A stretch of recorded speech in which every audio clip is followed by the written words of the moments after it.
We have a new month, Jake. May. And in case you were wondering. Okay. And that means new copy points from our friends at Flooring Direct. Now, the old stuff is their usual. They're local. They're here for you. They have the exclusive 5-star installation package where they move your furniture, treat it like their own house. They put it back when they're done. It's great. No matter the month. But right now, they just want to remind you that home improvement season is here. Oh. Spring and summer selling season. So they got their biggest offers ever where they can get your whole project, your whole house done for less than $100 a month. And that will include the 36-month, 0% free financing. So you can get new floors in your home for no money down. It's very easy to set up. It's free to set up. A free estimate. They'll come out. They'll bring tiny little floors that you can put little Lego men on and stage a little revolution if you want. And imagine those floors being larger. You don't have to go to the showroom. You don't have to go anywhere. Do it all from your home. And what do you call it when you get new floors and stuff and then you make love in your house? Like on christening? Christening, yeah. You could do the Lego thing and just kind of see how it would Hey, get 3 more floor. Legos in here. These floors are great. FlooringDirectDFW.com/DZ. FlooringDirectDFW.com/DZ. We're getting better at this thing. Horny Legos is so funny. Our pros are the nicest. We've got the best prices at Flooring Direct.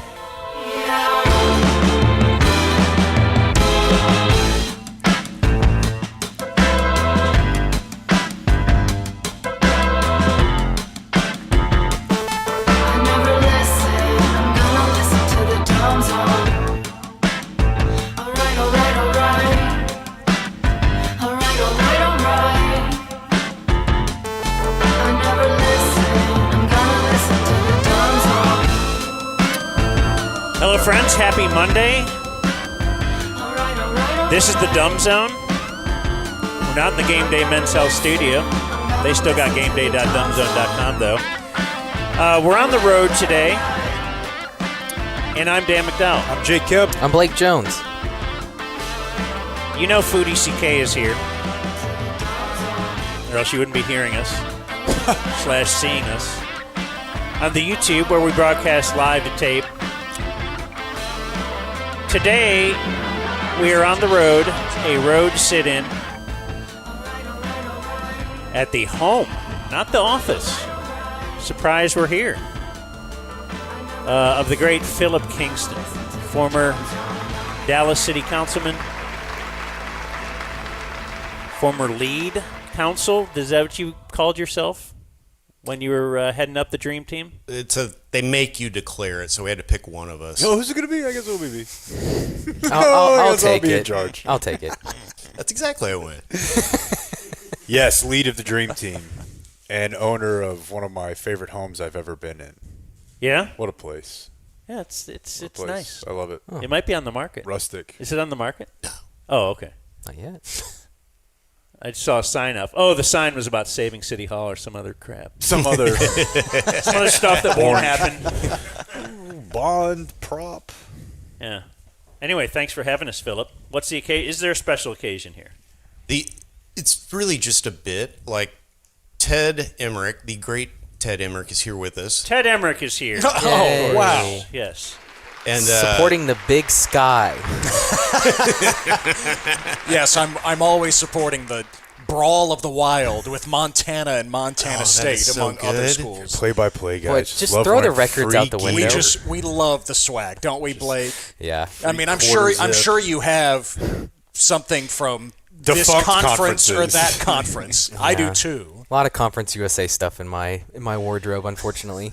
So like so many people, the Dumb Zone brings people together. Me and Ted were brought together at the Christmas party where we reminisced about the last time we were together, which was the mythical Lost episode. Mm-hmm. And so then I had to, even though it was a total ass whip for him, I had to remind Blake that Ted and I need to do an episode together so that we can kind of recreate some of the magic, hopefully. At least set the universe Boy, straight. That's a lot of pressure. Blake, Yeah. you are rolling, right? I think so. Are we live? No, this is that's one of those Gregs you got to break to make a Hang on. Tomlet. We upgraded our policies after that particular incident. We're moving on. We're moving forward. Sorry, Blake. And I love how the reputation of that day just continues Oh, to I grow, know. as if it was the greatest That episode Chinese of all accent time. that Really you was. guys were Yeah. doing. It's Of the course. funniest. Full blown, yes. It is the funniest thing that ever happened to me. No kidding. And McCool was there too. Speaking of the dream that's team, right. He in theory is available by Zoom for closing remarks. We'll see if we can get him to confirm here in a minute. Okay. So he just he ordered a Ted Emrich for the day. You can do that. That's Say pretty my great. name and I appear, I guess. Ted agreed to it. He had every chance to run. Oh no, I'm glad he's here. Well, may the 4th be with all of you. Oh, God. Now I am going to leave. There's a lot of Star Wars balloons. I would Yeah, I have see forgot that. unless we had all this reminders. I forgot too, but the great Matt Stubbs is with us, and he said we must decorate for May the 4th in order to whip Jake's ass. Okay, it's It all does. about Jake. Consider it whipped. Yeah, it's fully whipped.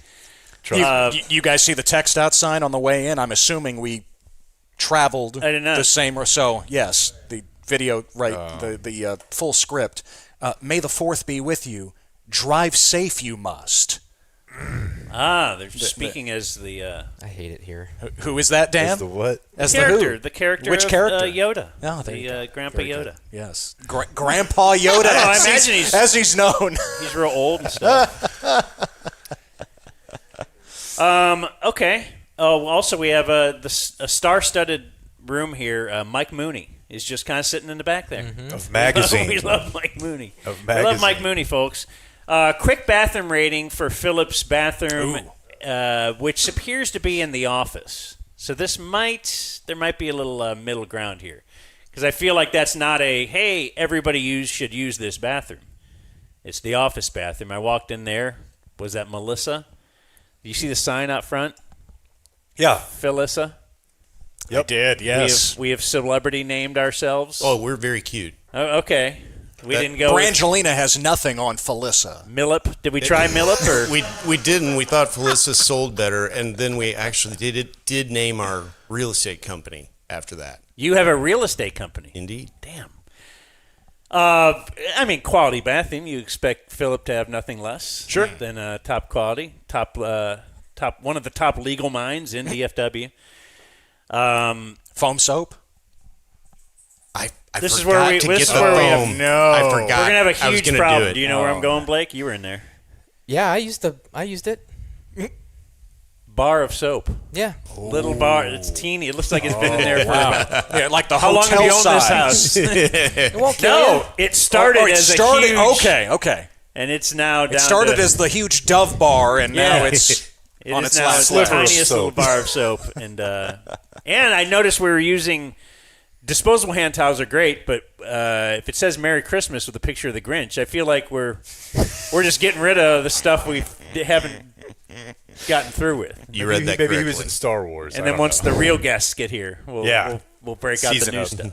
So there is actually a story to that bathroom, Dan. This house is 110 years old, and it originally had one bathroom, like most houses back then.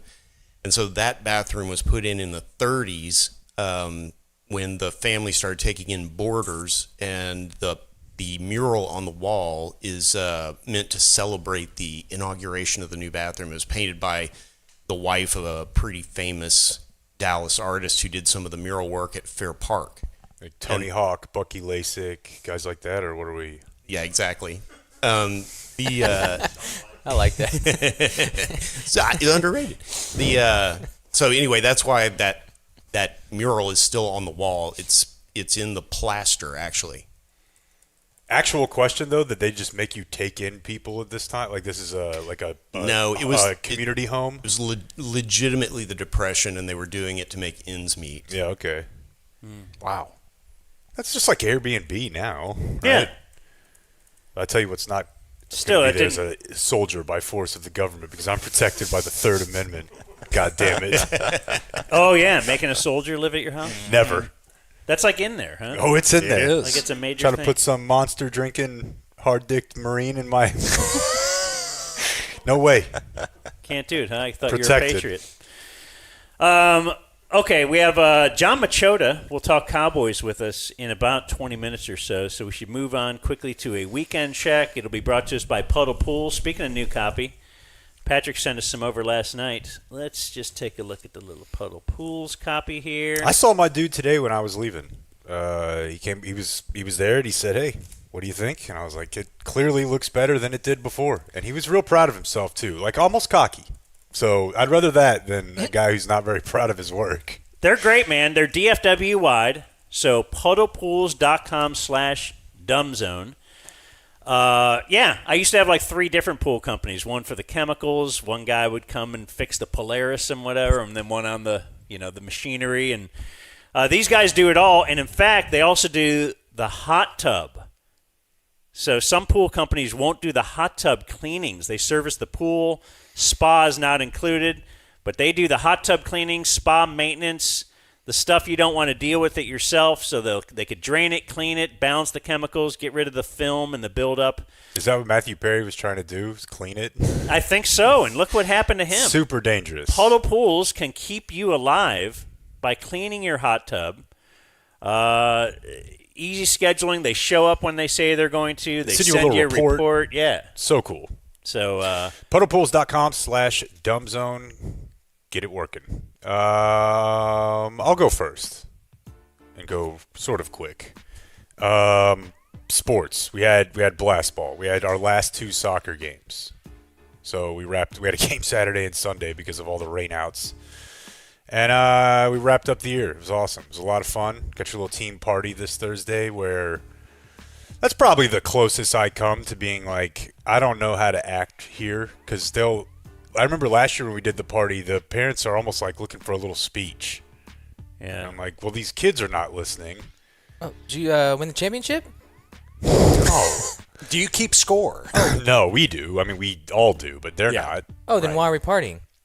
To say, hey, we all had a good time and to go Great. play at the playground. Great. No, as the coach, it is the most uncomfortable day because usually you're over there. Right. And all the parents are over here. Yeah. So you got your thing. And even at practice, when the parents are pretty close by and they're on the sideline, whether they're paying attention or not, there's something that I have to talk about. Right. And now now that they're going to mix with you, though, you have to understand each one of them has a different bone to pick with you. You have Kid doesn't play enough. it's a We're not to playing that time point thing. yet, so you don't have to worry really about know that. what you're doing overall. You don't have to worry about that Like, yet. yeah. But I know that's coming, and I may get out before then. Did you have to give Yes. Equitable. awards to Oh. every single kid? They give you, the certificates. Yeah. You did this already? I did it last time, and I'm doing it this Thursday night. Oh, this coming Thursday. Yeah, but I'm saying season 1 is Yeah, the you same do a exact setup. certificate. I You made 'em stand up. there for a picture. Yep. Get a picture made. Hardest working. Oh, yeah. This We girl get didn't creative with score, it. Yeah. really didn't participate at all. The Hustle Award. Hustle Hustle, Award, most improved. Best personality. This girl really didn't want Yes. to be here. Her parents made her play. The My- Best Teammate Award. My favorite Spirit. daughter on my Yay. team. Right. Yeah. You just got to get creative with it. But yeah, it's fun. Whatever. Where are you going? Central Market. That's the spot, man. That's where What? everybody goes. A so party? They can go on the That's- playground out in the back. We had our. Wow. They got so a playground and a restaurant. The one there. over Okay. here is a premium play date spot. Like Damn. yesterday, for example, my wife and a couple of other people. I didn't go to this, but my wife and a couple of other people put together a meeting for the parents from the school that's getting closed down to come meet and like hang out with the people from the school, our school. So they were at Central Market all day. This is not an uncommon thing, is what I'm saying. And you get a carriage ride. That's great. You can, that's right. Right, and Hatch Chili's, I Pick think. up a If couple of it's- pounds of short rib, too, for that night. I block walked Friday night. Speaking of Philip Kingston's house, I think one of the last few times I was here was me and you meeting here to block walk Early on a Saturday morning. for Scott Griggs. Then we got to work on Monday, and they were like, "Hey, what are you doing? Yeah, we got in trouble at You work. can't do that." But it was low. It was very different. You know, it wasn't like you're not in Dallas County. You're walking around and. You did around your neighborhood? No, it wasn't around my neighborhood, but it was around a neighborhood in the district. And the election was Saturday, and Are people answering the door? Are they shocked that you're knocking on a door? Because I would be. yeah, We get scared when something happens at the door. probably Start looking at the string. 30% of Right. people have a no solicitation sign. Because I probably knocked on 100 doors, so I have a pretty good view of. And you have an app, you know, an organizer app. So I'm actually working from a list. Some people just don't answer, even though they're clearly home. And then I had 2 people who were just straight up pissed. Everyone else was chill. Pissed? Yeah. We're eating dinner. Yeah. Like, You didn't have to answer the door. I was definitely not going to keep knocking. Trust me. You're on my porch. But they came to the door to tell me, like, or to give me the F off vibes, and I knew that was coming, right? Right. Probably deserved Is that when you tell them they're representing the other side? I don't even know. Now that you say that, I don't even know that we really got to that point. Okay. I think it was just kind of a. But that's what you should do if you sense anger. Who was the opponent? Like, what? Yeah, you're going with name them. one of them. I'm Right. with. And then I went to an election results at Saturday night. I went to the bookstore. It was so why Hillary lost. Like it was a party. Yeah, I mean it wasn't over yet, but people were gathering to, and I was there for a little bit. And it was nice, but what am I doing there? I needed to get out of there and go watch Under Siege and listen to Come Town or something. Seriously, dude, I was in there with it felt like I was in the wrong place. Very, very warm, kind people.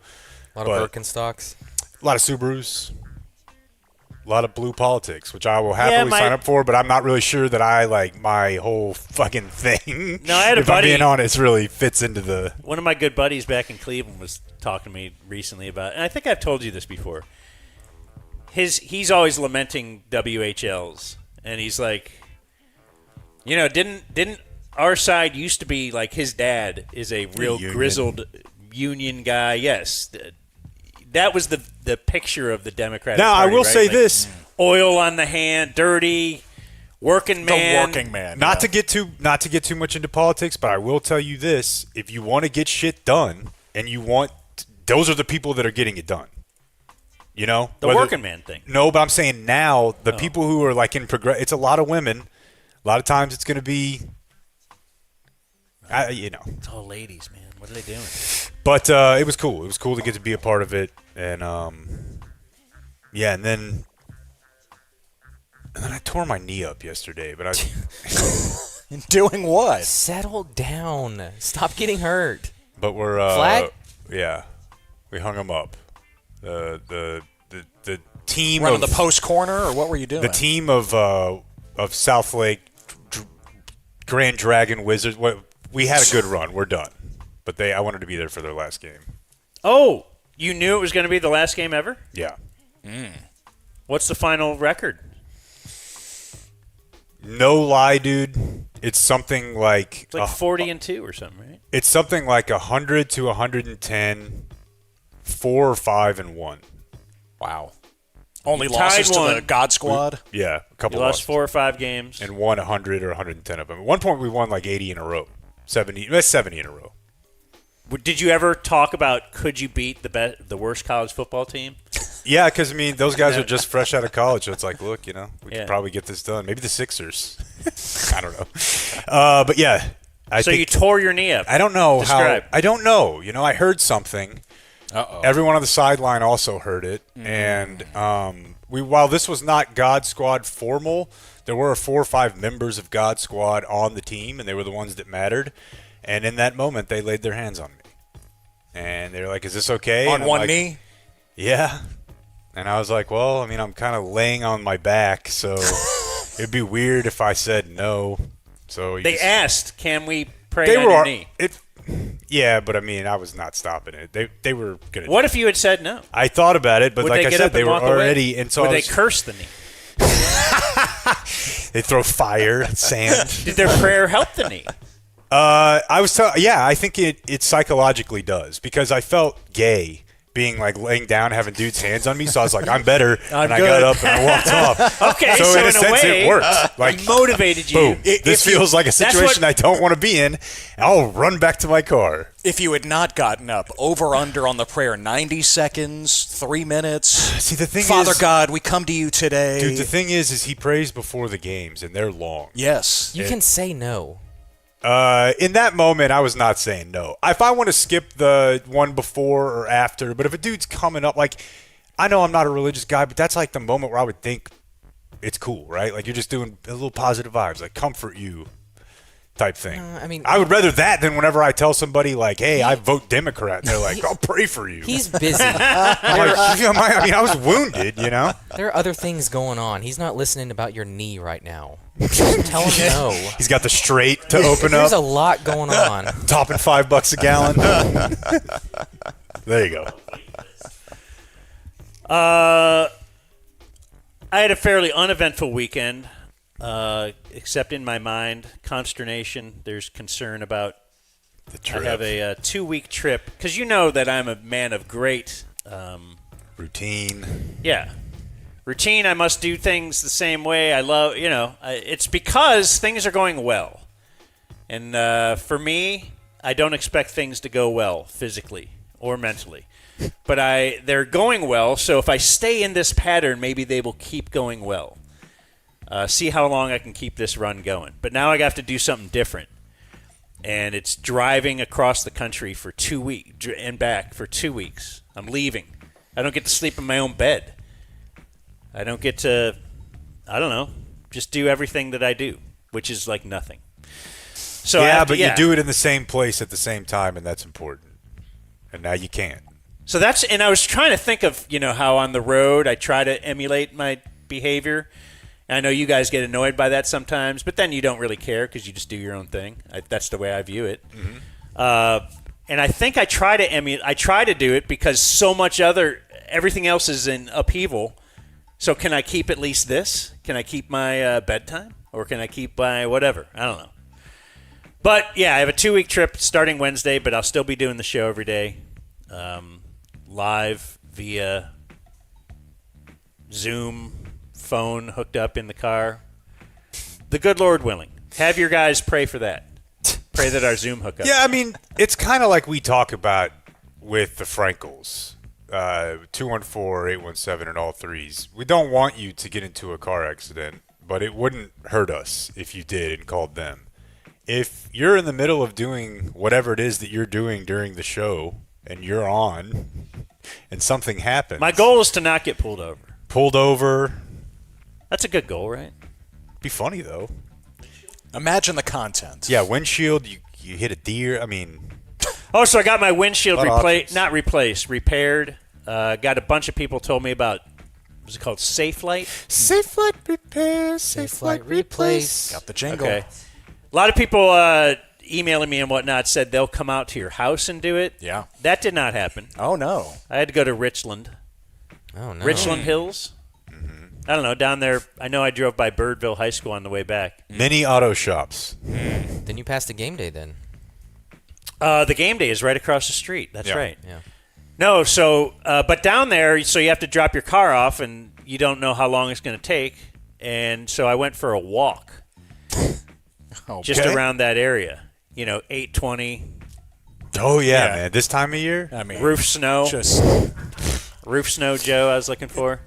Yeah, man. A scenic walk, for sure. And Sacred sod.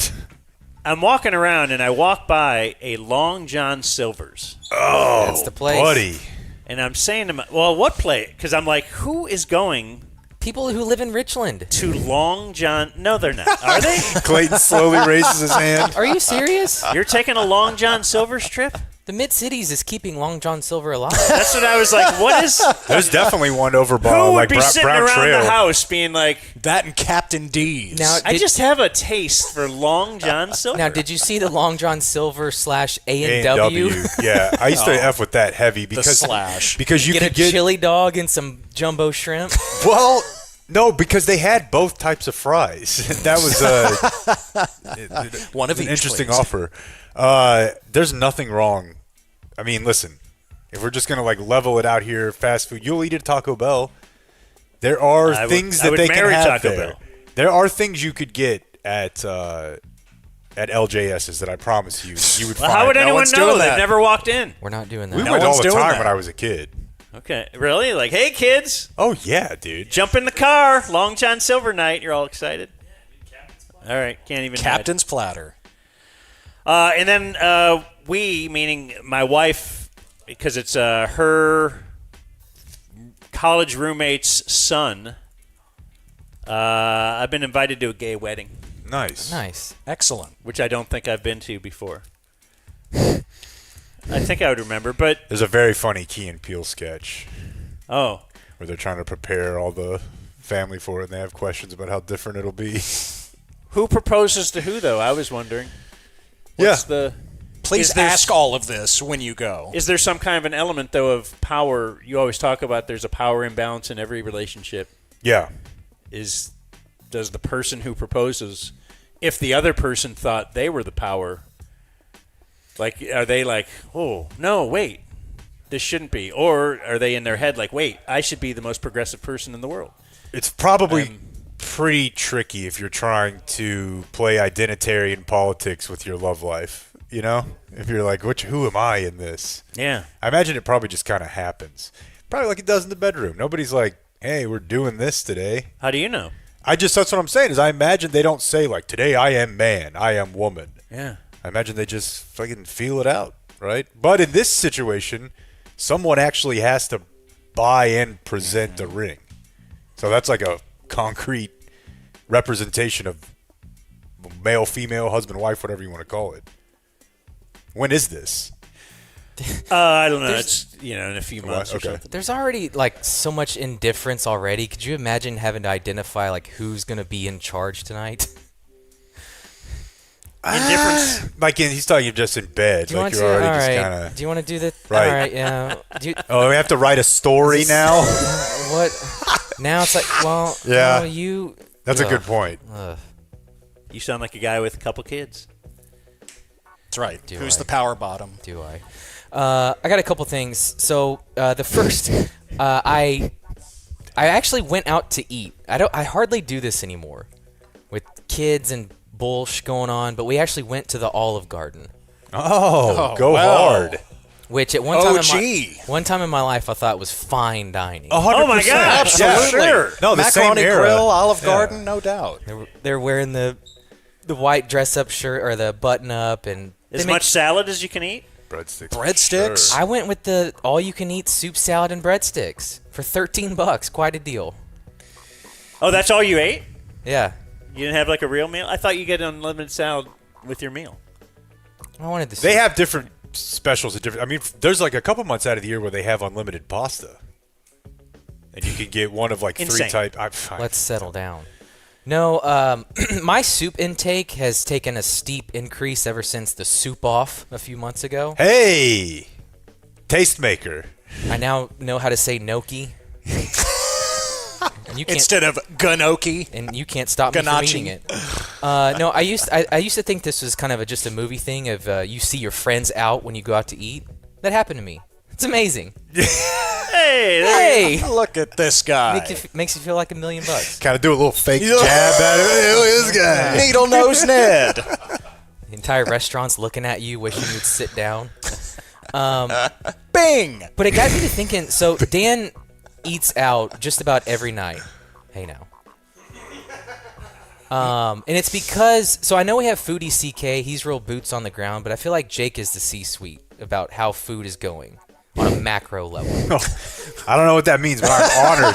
Let's go. Feed me. Takeout. C-suite and Yeah. macro. The middle ground, it used to be going out to eat is up here and fast food is down here. The middle ground has gotten so much better Fast that cash. rather than eating out, we do the fast cash. And that's what Dan does almost every night. But the problem is it's like this with anything if you're just talking cost. But, dude, you can't do it for less than $20 to $25 a meal. Oh, I know. Like the fast cash anymore. That used to be all right, I'm going to a restaurant price. Right. And so now, if you want to get a burger and fries, even if you pick it up on Uber Eats, you're paying $22. Even if it doesn't matter, Uber Eats, know. whatever. So my question is, would Dan be going and sitting down at a restaurant every night if this was 20 years ago? No, he'd be going to Burger King You'd be fast fooding it? I think probably, right? Weren't you more of that type of guy? Not now. But not yet. I don't know. But it's hard because he has the health element in there too now. Mm-hmm. Right. And that's why, because he eats the same thing every single day for lunch and makes it now dinner is like his lunch. But I dated a girl whose family would go out to eat every other night. Wow. To a restaurant to sit down. That's insane. To a restaurant, sitting down. That's wild. I mean, I guess it's probably maybe in bigger cities people do it, like culturally. Yeah. And then my other thing is, we saw a lot of footage of the Cowboys and the Eagles/Steelers trade, and how Pittsburgh might be mad at Dallas. And I was starting to think if they were like really pissed at Dallas and wanted to approach like Jerry and Steven, like, hey, what the F, man?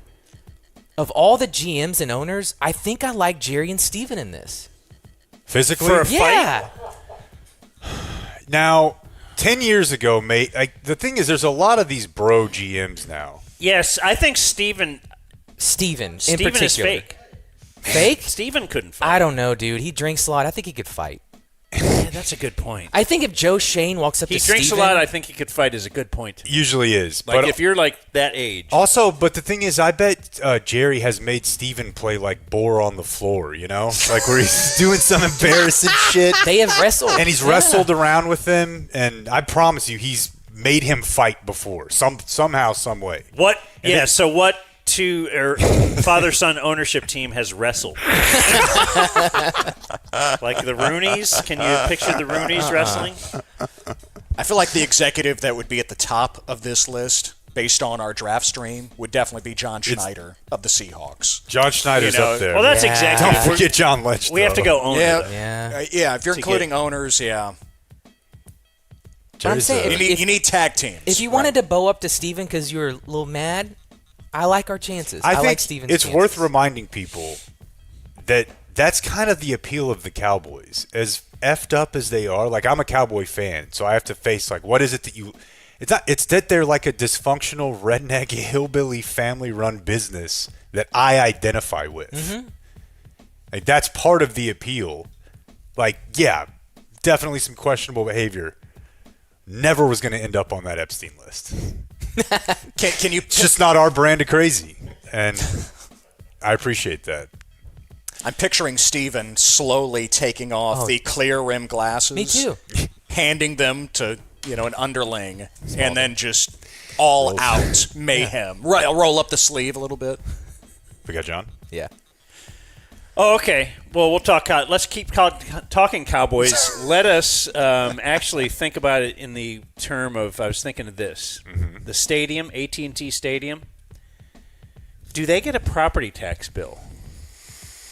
And if they did, what kind of savings could Ownwell give them? That's what I'm thinking. That's figured to be huge. Yeah. More than like a cup of coffee a day for sure.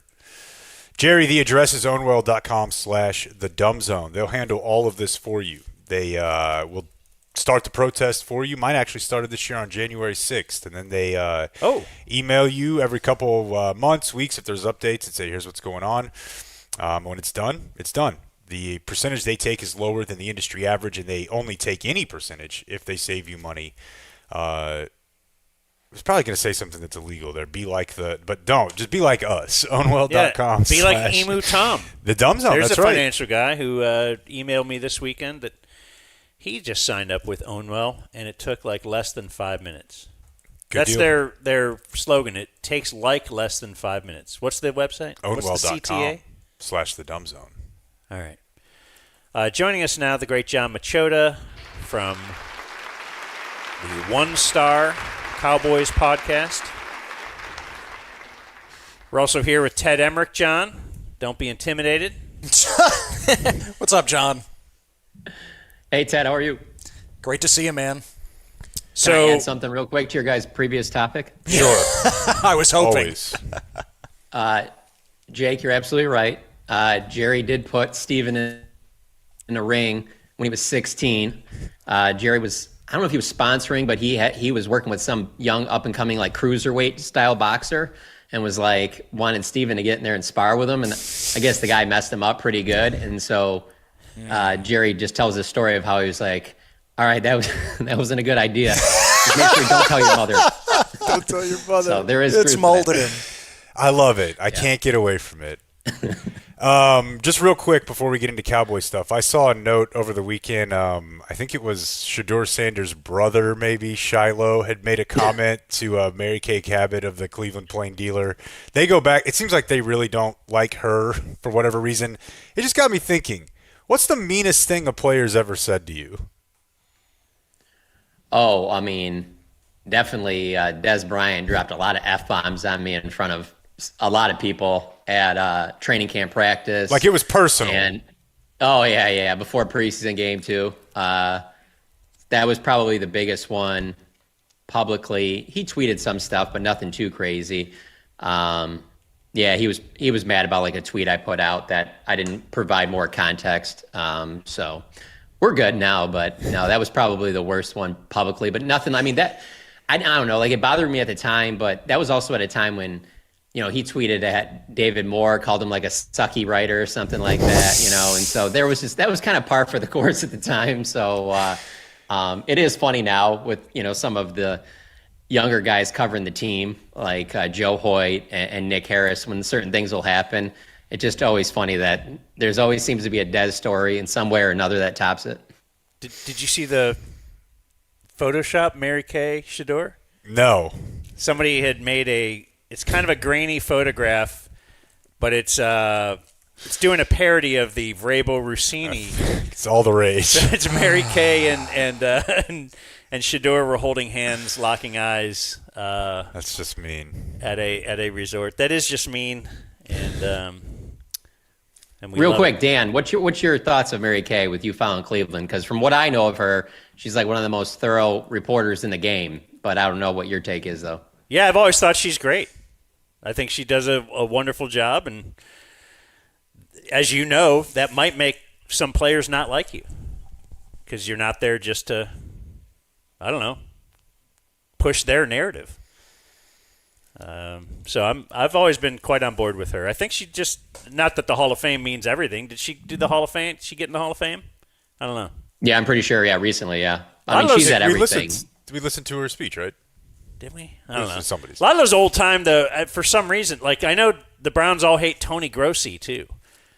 So I don't know. The guys that were there reporting when I was there as a young board op, they're still like they're reporting, and the team all hates them. So I think that's good for you if you're a reporter. I don't know. Barry Switchard's grandson got a tryout with the Cowboys. Will he be on the team this year? No, there's no chance of that. He's a running back. I was kind of surprised that he hasn't even met Jerry. I thought for sure Jerry would come down and introduce himself or something, but you can just tell, like, the way he answered questions was very, very over the top. No, sir. Yes, sir type thing. Like he was very appreciative that his grandfather made this call to get him in there for this, to be one of the, when they have 6 workout players. But no, he's not going to be on the roster. Is there anybody that you met, anybody from the rookie class or free, like anybody you've talked to this year, just in these couple of days that you think might be of interest to us? What do you mean by that? Guys who just have a little personality or something. Yeah, I mean, it seems like he's got something. Okay. Most interesting interview will definitely be, I know I'm going to say it wrong, but it's Shiaz Pete. He's an offensive lineman, 6'9", 309. That is absolutely legit. He is the tallest football player I've ever seen. And he just, the way his cadence is, and the way he talks, he's just very soft-spoken, and you would not think that a guy that plays offensive tackle and has the background that he does would be like that. But if you go to the Cowboys website, he was one of the players that talked in a group to us. If you guys watch that, I find it hard to believe that you wouldn't want to talk to him at some point, just because it's just interesting backstory and all that. So he would be high on the list. And then also the tight end, the undrafted tight end out of Baylor, Michael Trigg. Yeah. I think he's got a chance to make the team. I mean, they'll probably keep 4 tight ends. This was considered a really good tight end draft, and they didn't take one. So when they signed him after, it seems like that's because, and the money that they signed him to, I think it was around 200,000, which is, I believe, the highest of any of their undrafted guys. He's got a real chance to make it. I mean, Brevin Spanford was in a similar position a couple of years ago. So, and he's got an interesting story coming from Baylor too. So he would be there. As much as I like Caleb Downs, a player, Caleb Downs is just, you can tell, has been through a family with a dad that played in the NFL, and he's been at Ohio State. He's been at Alabama. You know, he's very savvy, media trained. Like he's not going to give you a ton. You know, he's respectful and all that, but he knows the media game. Now, I believe he has his own podcast, so maybe that would be a little bit better. Jay Sean Barham, the 3rd round pick, doesn't seem like he has any interest at all in talking to reporters if he doesn't have to, more so than most. So I would probably say you might not need to get him. But yeah, those would be my main takeaways from a day and a half around the guys. Interesting. Yeah, the offensive lineman, Dan, is like Navajo Nation. He's a 6'9" Native American tackle. Has he got a personality? Well, sorry, yeah, I think he's just saying the way he speaks is. I saw the clip that John's referring to, and he's almost like a mythical creature. Yes, that's a good way to put it. Yeah. And the way he speaks is just such a slow cadence that I don't expect it from like veteran players, but I certainly don't expect it from young dudes that are coming into the Dallas Cowboys locker room. But just very, very appreciative of his opportunity, and just very, very wise for his age, I guess is the best way to sum it up. I just wasn't expecting it. And then also just the fact that he's 6'9". I mean, I get if you've been around NBA players, 6'9" isn't going to be that big of a deal, but there's not many NFL guys that are 6'9". So this is a 3-day rookie minicamp or minicamp? Like, are there veterans there at all? So it's a 3-day rookie minicamp. They just do availability and practice on Friday and Saturday, and then Sunday is kind of like a group thing that they do together. That's no media is allowed in there. But there were a few guys, young players that were there, like Justin Barron, he was a rookie last year. Trayshawn Holden, who has been on the practice squad, who was a rookie last year. But most of it is undrafted rookie free agents that they've signed, their draft class, and then 6, weekend workout type guys. So 28 guys in total. Any big takeaways? It's not real exciting, by the way. Podcast game where you hear people just talk up this big game of what they watched and what they saw is laughable to me. It is a very walkthrough. Nobody's going one-on-one against anybody else. It's, Caleb Downs never lined up against any receivers or anything like that. So any big, bold takeaways from what they saw at practice makes me laugh, because I just feel like in media nowadays, more so, it's like you got to make something out of everything. I saw Christian Parker moving around more. He was talking to the players. All the coaches do that, some more than others, but there wasn't any grand takeaways other than on Caleb Downs. I will say he has the biggest quad muscles I think I've ever seen from a play. Like, it's very bizarre. Like, it's like an Emmitt Smith, Barry Sanders type, like, where when you're standing around him, you're like, oh, he's like 6 foot, 6'1", he doesn't look like overly imposing, but when he's out there running around, you're like, oh yeah, I can see that this dude is just like, he's a different kind of athlete. He hits way above his weight. I mean, that's why Yes. obviously they're able to move him down. He's a thumper, but for that body type. I know you tweeted some clips from the ESPN draft special that ran last night, but any major takeaways from that? Obviously the Cowboys were heavily involved throughout with the Browns, with the Eagles and Steelers. It wasn't anything necessarily too new, maybe the exact picks. What were your takeaways? So for me, it didn't surprise me a lot, but I think that for a lot of Cowboys fans, the biggest takeaway from watching that show would be, damn, Steven's way more in charge than maybe I thought. I could see people having that takeaway, especially the way he's working the phones. He's the one handling the trades. He's the one telling everybody to quiet down in there. You can just tell. I mean, I've noticed it over the last 5-6 years. You can just tell every year it seems like he's taking on more and more of those responsibilities. I mean, they've always had, to me, the succession plan in place. They've been working on it forever, because I believe Jerry cares about that he doesn't want it to be any question of like where things are going when his time is up. And so watching Steven on the phones there, I thought that was pretty telling that he's got a lot more on his plate. Then also I feel like more and more when they show this behind the scenes stuff, it's always a good example too of how I didn't cover the Jerry with Jimmy or Barry Switzer, but like that Jerry pulling I thought about this when we were talking to Barry Switzer's grandson. Like when I think of Barry and Jerry, I think of Jerry pulling the trophy away from him on the podium, after they win the Super Bowl. Jerry's not really like that anymore. I mean, Jerry listens way more than I think people give him credit for. He's not the one that's constantly trying to rule over the draft and rule over everything. I mean, he sits back and listens and does his thing. But I would say to me, that was the biggest takeaway. I also think it's interesting how much they allowed to show in terms of how teams work their trades and things like that. I think I had a reporter that covers another team text me last night saying, man, that team you covered doesn't know how to trade. And I just responded with like a laughing emoji, but I'm kind of like, don't back me in a corner where I have to be Cowboys defender, but I don't know how you would pull that away from the draft they just had. They literally were willing to gave up 2/5 to get up one spot to get their guy. And then the guy they could have taken at 20, they moved back 3 spots and got 2/4 in replace. So they basically got their guy in Caleb Downs, got the guy they would have taken at 20, and basically flipped 2 5s for 2 4s. So, I mean, don't make me defend them, but I don't know how you can come away with that if you watch that show. That's one of those where that you can only have that conclusion if you look at just the chart without the context. The Cowboys, the picks were the same. I did see some chatter online. My nerd friends are like, I can't believe they're still using the Jimmy chart.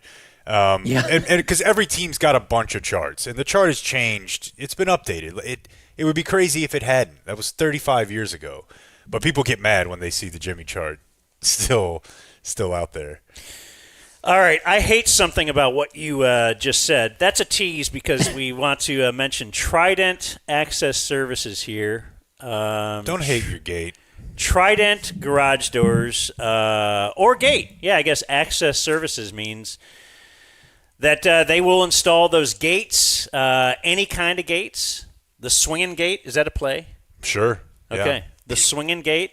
But right now, before the hot summer, you might want to just kind of get a nice checkup on all your stuff. The servicing your garage door, the springs, the opener, the door, the weather stripping, and the ETC. I'm not sure what that copy point means. It means just more stuff.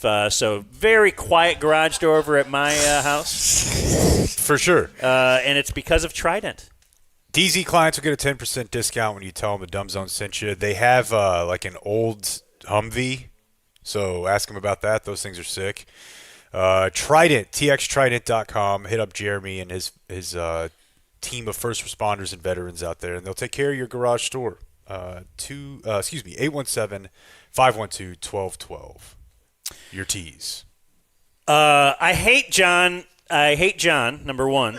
Everybody knows that for a long time. But I hate the Cowboys helping the Eagles get the wide receiver they wanted.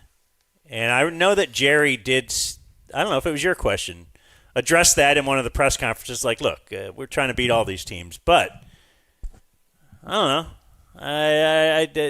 What do you think? I don't agree with what he said there, especially if, like, this is actually the next A.J. Brown like they think it is. Yeah, I guess, Tim Kalishaw is the one that asked that. I would say it really hasn't – if this was the first time they'd done something like that, I think it would stand out more to me. But, they did the trade back with Philly in 21 with Micah Parsons. They allowed Philly to come up and get Devontae Smith, and they got a third-round pick out of that and still ended up getting Micah Parsons. And so that worked out in the Cowboys' favor. And then they did something similar with Washington when they traded up in 14 for DeMarcus Lawrence, and that worked out way better for the Cowboys. So I agree with what you're saying. I don't think it's a great practice, but for them, just in my time covering the team, I can't think of one that's really burned them badly.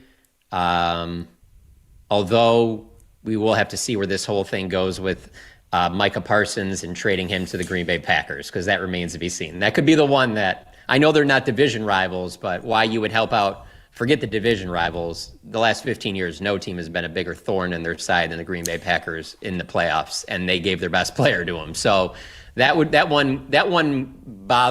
would bother me more than these draft trades. Is that trade fully in the books? Can we now look at all the players? I believe so. Right. Like, what did they get for Micah Parsons? Or is there one more?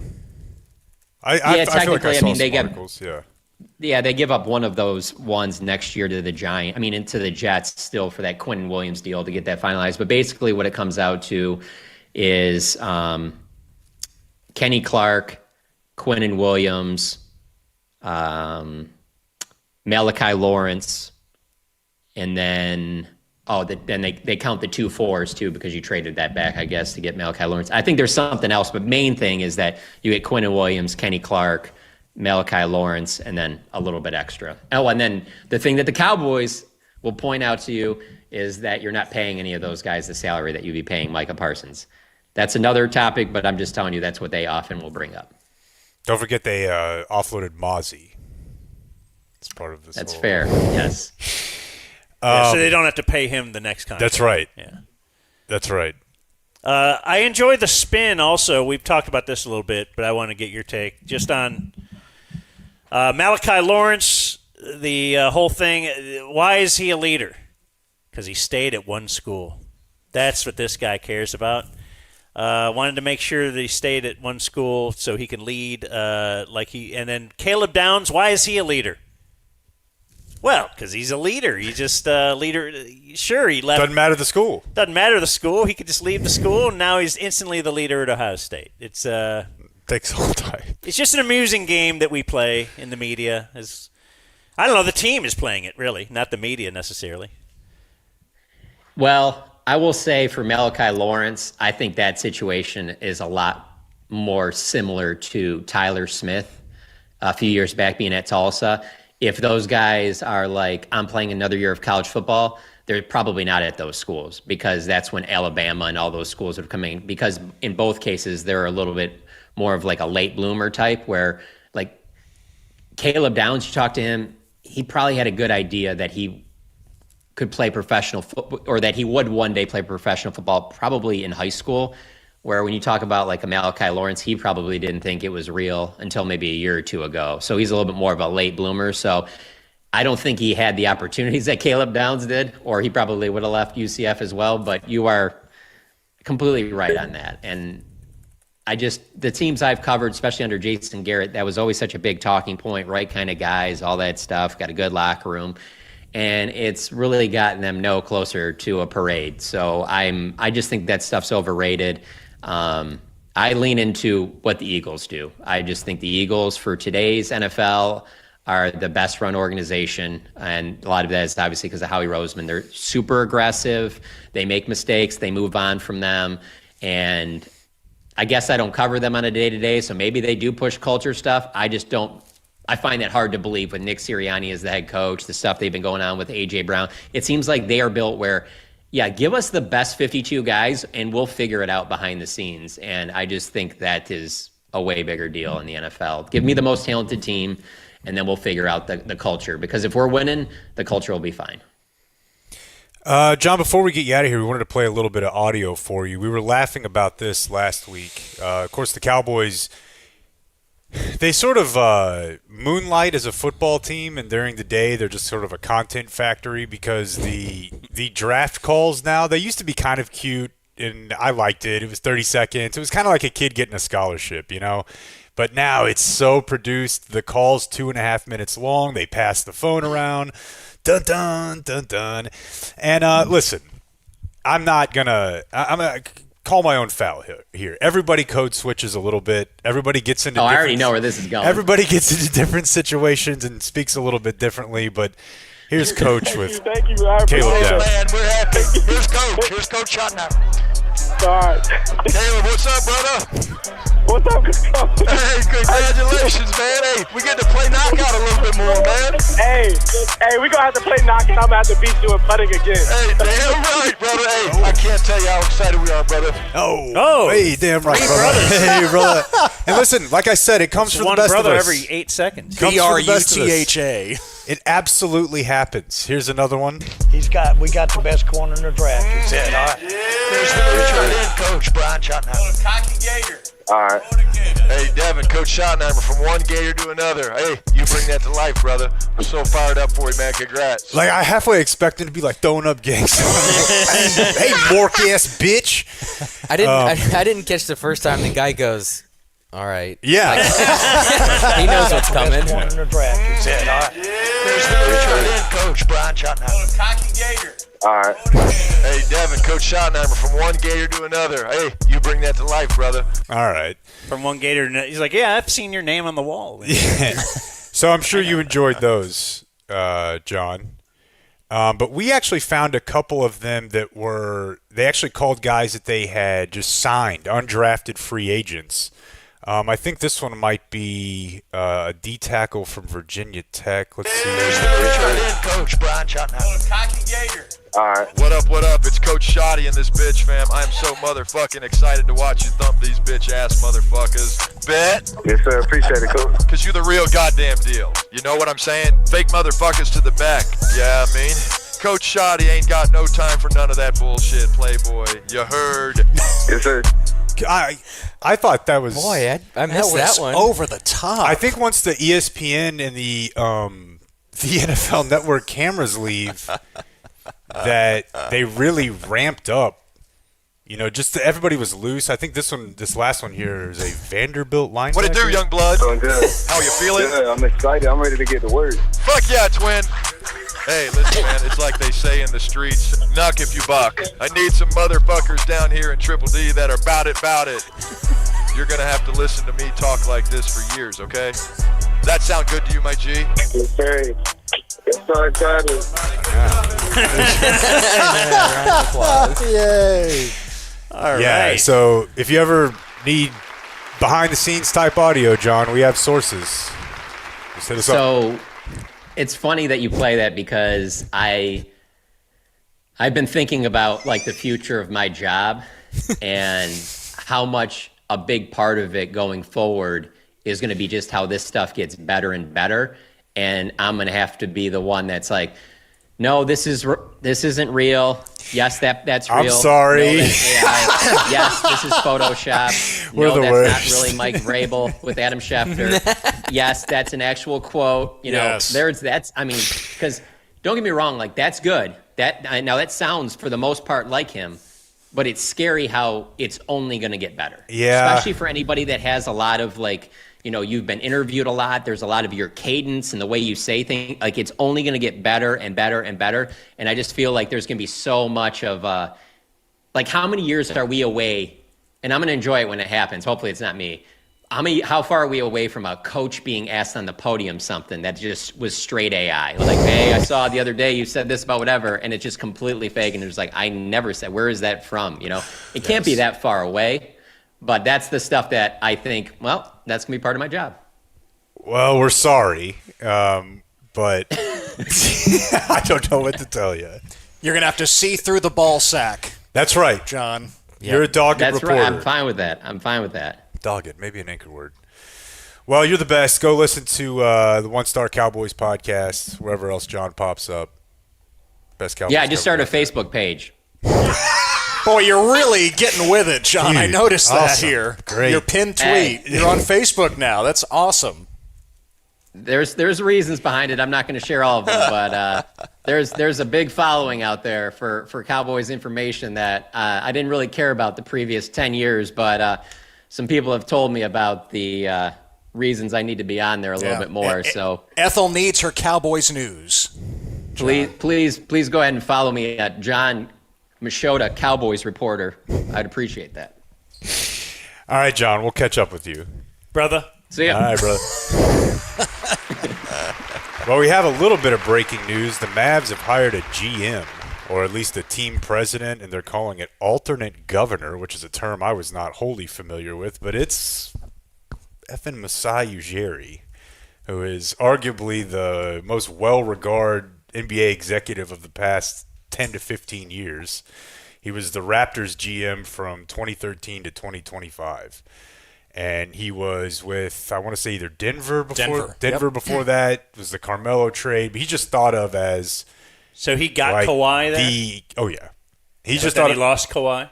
Yeah, but everybody knew Kawhi was coming for 1 year. All right. Toronto just was kind of I don't want to call them like the Rays of the NBA, but they were just always thought of as a team that was like doing a lot with not very much. And he's the reason. I'm sure there are people who can't stand the guy. He's kind of a Brit, right? He doesn't talk Brit. Oh, he's okay. a Nigerian, I want to say. Oh, okay. I thought he was a Brit. But I just maybe like by family. But he's a prickly motherfucker, though. Like he'll snap. He's not a nice guy. He was born in the UK, Dan. Okay, there you go. Yeah, to Nigerian and Kenyan parents, raised in Nigeria. I just mean he's kind of an aggressive guy. He's not Rick Welts or what's his name? Rick Wells. Yeah, Welts. Yeah, Welts. So is he the GM? Looks like it. He makes trades? Yes, he's the guy? President of basketball operations, team president, however you want to be. Yes. Like a few months ago, I saw a list that said these are who the names that Patrick Dumont is really targeting for GM, and it was like Sam Presti and Sam Hinkie maybe, right. And Masai's name might have been on there, and I'm like, yeah, okay. So I want to play in the NFL. Oh, okay. So it was expected this guy is not coming here. No way. He hasn't been in the league in the last year, but in Tim McMahon and Cham's story on ESPN.com, Ujiri was highly recommended to Dumont as he discussed candidates with people within the league that he trusts. Sources said Dumont first met with Ujiri during a 4-hour lunch in Las Vegas in December. Didn't hear anything about this. Wow. God, these people have the longest lunches, man. NBA, free agent, coaches, I swear. You hear about a free agency, right? They're like, at a 6-hour lunch. It's a lot of refills. Feels like Shoddy would love that. That's crazy, dude. I mean, it goes without saying because Nico's Nico, but you're talking about the two polar opposites. Kind of like we talk about with Shoddy and either Christian Parker or Clayton Adams. Like, Nico just fell into – this guy is thought of as like the model of grinding to become But an this executive sounds like the kind of guy that had Cuban done what he did when he hired Rick Carlisle would have happened upon a guy like this. Yeah, but Cuban wasn't going to hire this guy. Cuban viewed this guy as like – Cuban needed to bring somebody in that he thought he was over, and he thought he was over Nico. Yeah. This guy, right. by that time, was already winning playoff series. Well, Cuban you have to remember, Cuban was the GM. He just wanted his guys under him. Once it was Haralabob, he's going to be this guy, but Donnie does this. He wanted a bunch of guys that could do a bunch of different things under him, and he'd say he'd have the final word. This guy's not going anywhere where he's not. This guy's final word. He's the guy. Yeah. He's the guy. But and by the way, they're not going to make this any easier on me, are they? Yeah. The other detail is Cuban was not, quote, directly involved in the search process, which makes complete sense based on what we know about his role at this point.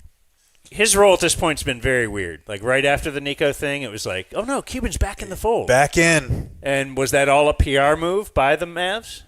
And then he was buying the team. Wait, I forgot about that minute. Yeah. He was assembling a group of investors to buy the team. You see Masai, TC? What was the Mavs hired Masai Ujiri. TC. Oh, big news. This is big news. Let's promote Game Day Men's Health right here. The key. What is it? The key to muscles and wealth. It's Game Day. It's the key to Men's Health. getting the most out of your weekend. That's not as sexy, but big Game Day fan. GameDay.dumbzone.com. I'm peptided up. That Las Colinas location. We're going to send you there today. 161 in MacArthur, right below 635. Little triangle there, little patch. A very soft triangle right there for you to stop in at Game Day Men's Health. Say hello to them at the Las Colinas location. Yeah, get your levels checked for free. If you want to get on the T route, they'll do 10% off for life. They'll do 10% off any product you want to get into. What if they get into the fastest growing new frontier in men's wellness?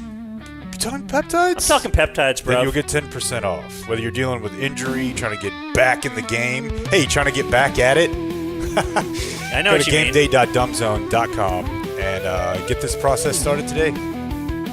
And make sure You don't have to. you don't have to hit the post. I Oh, don't I was think going to say, tell them You the should- dumb you zone should try. sent you and all that kind of stuff. Talk to that Get Brit Alyssa. hard. And then Guess what we're doing now? It's that time of the month. Cane Rosso presents The Dumb Zone's monthly business review. You forget? yeah, I And now, did. the king of all note Or he has takers. to pee. Here's Blake Oh, Jones. did you want a break? No. Oh, okay. We can't now. Can't do Cane that now. Rosso brings us this. Cane Rosso, of course, the sponsor for all of our game watching parties and the monthly business review, where if you're going to have an MBR, why not have it at a Cane Rosso like Blake does with his little Pizza and Domino's with the subbies. little game. Gotcha. Tries to do They're trying to something help with- for help the show. That's to help the show. Okay. Well, the last 2 times we've done this, we've met 2 people who were unaware that we had a podcast. Boy, where'd you guys go? So What happened to you guys? Kind of helping the show. I support you. One listener at a time. That's great. No, that's cool. We could add 12 a year. I support you. I'm not Blake. against him. It's I'm 12 saying it's more great. than we God, what a had. dick. And then I'm not word of being a mouth, jerk. they're going to tell The him. PR team together will handle it. Just ignore him, Blake. That's why I need that live audio stream. Well, this is our once a month plea to like and subscribe and do our. I told you I have to lead off. That's every all right. MBR Go with this ahead. kind Do of your stuff. thing. I don't support you So- on this. This is Smash it. I stupid. do. It doesn't seem to be working, so let me try this. As of right now, we have 627 5-star reviews on Apple Podcasts.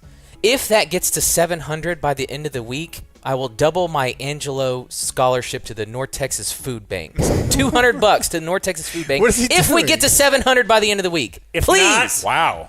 If not, People will then, go hungry. I'm going to punch a homeless guy. In the stomach. a lot of people might rather that. His you don't fate know. rests in People may your like that. hands. All right, bad bits. We brought this up on the show. There was a lady at a Spurs game texting an 84-point font about how did all these dirty Mexicans get tickets to this game. And the actual team, the Spurs, had to put out a statement saying that they disagree with that woman Condemn. who sat in section 137. They like Mexicans at their game. Yeah, That's I right. mean, it's no sweat for the Spurs to do it, but it's unfortunate they even have to. It's just one. I mean, it's obviously not just one person, but what are you going to do? Poor La Vida. They pointed out that they have bars of soap in their arena. Keep everybody clean. What if arenas did that? They had a Philip Kingston bar of soap. You hand it to the next guy. After just you finish washing your hand, the guy's standing look at me. behind you. Soap is soap. Yeah.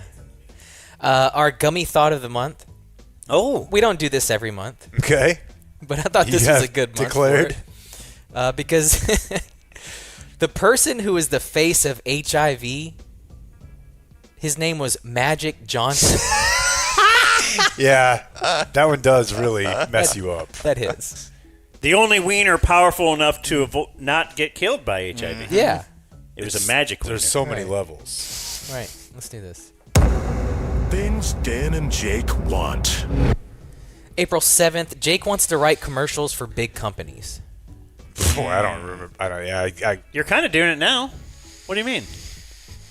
I don't know what I meant. Commercials? I don't know. You know what we might have been doing? We might have been talking about how Tim Heidecker got to do Old Spice. Tim and Eric that had did to be it. a bunch of actual commercials where they just got a ton of money, and they didn't have to make it on like Adult Swim budget. I mean, you just wrote the what's- tagline for game day, Get Hard. Yeah. Thank you, Ted Emrich. I mean, they have to love that. That's encouraging. We'll find out. You're the newest madman. April 17th, Dan wants to write a Geico Caveman episode. You got some time coming up? I want to have AI write it for me. But no, I just feel like... They're No, wa- yeah, that's right. Because we we're wanted gonna to make do it like... gritty. Yeah, we wanted to do like Always Sunny did Yeah. Lethal Weapon 6 or whatever. We want to do we're going to bring it back. The Geico Caveman. Okay. So I will write It's it. rich That's right. source material That's just right. sitting there. I know. I'm going to write it, and we're Untapped. going to produce it. We're gonna have it. It's gonna be great. And they're blackface, just like the. We'll just have Jake doesn't get his eyebrow waxed for a month. Yeah. Would that look like that then? Yes. Just go straight across? Yeah. It would go all the way everywhere. Like my brother. Like a headband? My brother Bilo. Borat's little brother. Kim spins. I'm not going to play the Open because we didn't have any new ones in the month of April. Fastball So gone. We are sitting at 581 total. Reminder People stopped about- getting in trouble. I don't know about that. One that did stick out to me because I actually did think about it a lot. The David Blaine Kim spin, who, well, Rape. Yeah. He just appeared. That there's no way Out of it's thin just air. it's not a normal rate. It had to have some. No, there's no doubt Some that he was trickery doing something involved. with his hands. Yeah. Salt Had to. or something. I don't know. Yeah. Salt. Yeah, he's just like sprinkling dust or something. Now menu. Yeah. Right. Didn't see that coming, Yeah. so to speak. Yeah. No, I don't think fun. it was brute force. Put that in the caveman episode. The magician rape. They're talking about David Blaine. But absolutely no one is shocked. Like, nobody's ever met someone who's a magician, and they were like, this guy's probably sexually pretty normal. So, it's not Mr. Rogers. Movie tropes. Waking up on the beach after floating after a shipwreck. He's so dead. Never make it. Catching someone from falling over a balcony with one arm.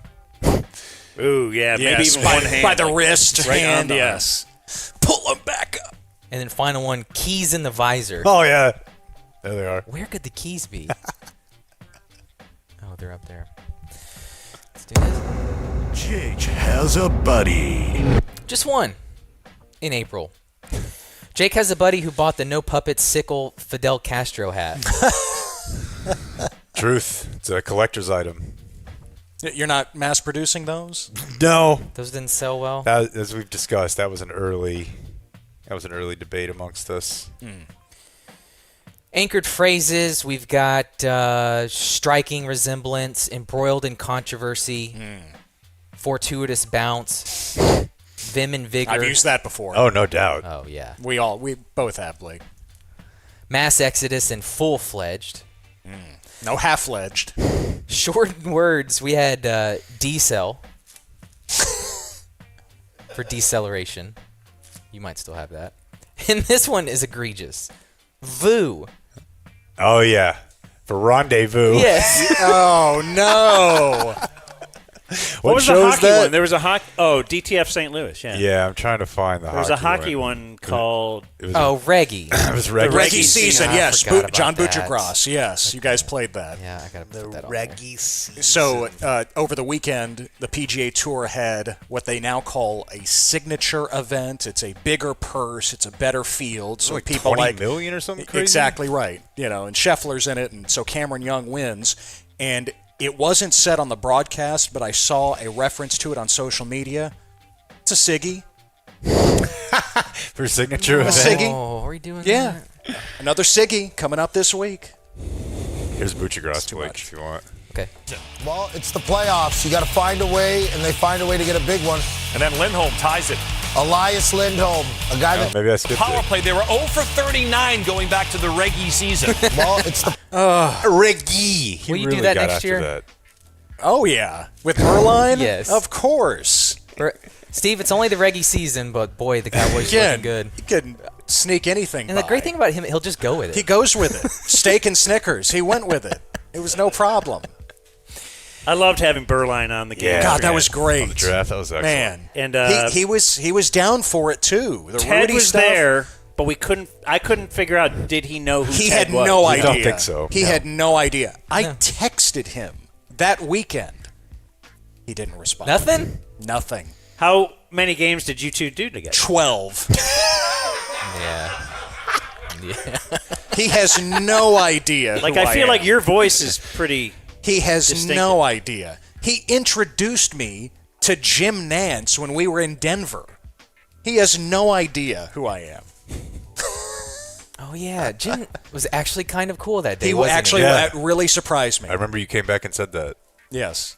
That's right. Again, very short deal. But you guys also let him put the painting up over the table you were sitting at of himself, yeah, right? to honor him. We had that He brings it to every restaurant. Yes. How do you feel about this? Yes. How about that? Jim, it's okay. It was like 45 minutes before kick. Romo wasn't there yet. No, he wasn't. And remember, I never know how much of that stuff you guys want to talk about. No, it's okay. So on Sunday, let's bring it up. So that was we exaggerated. We get the truck feed on our monitor there in the booth, which is great, which means there's no delay. Yeah, when you're calling the game, you can always look at it as live and up to date. And they are rehearsing. Nance and Romo are rehearsing the on-camera open. And Romo hasn't even bothered to put on the shirt and tie yet. Nance is in the full suit, the CBS blazer, the whole bit. Romo is still in the T-shirt. And they fucking wears a T-shirt to the game. He's going to put the shirt over it and tie the tie. Jeans. But yes, and probably he hasn't slip-ons. changed It's like yet. not that far before the game. No. And you can tell Nance has probably been in that suit for 5 hours. I mean, Nance is leading him to the Bo Nix package of his highlights this season, and he is still in the T-shirt. He looks half awake every time. All this stuff makes me like Romo a lot more. You know how he looks asleep on TV? He looks more asleep off TV. Yeah. It's crazy. I look forward to it every week. All right, why Hillary lost? There's a lot here, and I'm introducing it to the committee. Not all of these can be let in. Agreed. All right, so let's try to cut it in half. Let's start with April 7th. Unconscious bias behavior therapy. This was brought up because of this. Jack Morris said this when referencing Shohei Ohtani. Now what do you do with Shohei Ohtani? Be very, very careful. That man needs therapy. So I don't want to make it seem like I reject the idea of unconscious bias and that it can be harmful. I reject the idea that Jack Morris was going to sit there for 6 hours over the course of 3 or 4 weeks and come away like a radically different person. I think you're gonna come back a radically different person the wrong way. You'll be pissed, exactly. Yeah, you're going to be like, man, this sucks. Yeah. I thought I was on board with these people. And that's the thing. That's how you end up at the show. So we should let this in. I think so. It's in? Okay. It has to be. All right, kids assuming they get the foul ball from the adult. Okay, I won't let that in. But it's wrong. It's the kids these days, and it's probably the adults around them these days, right?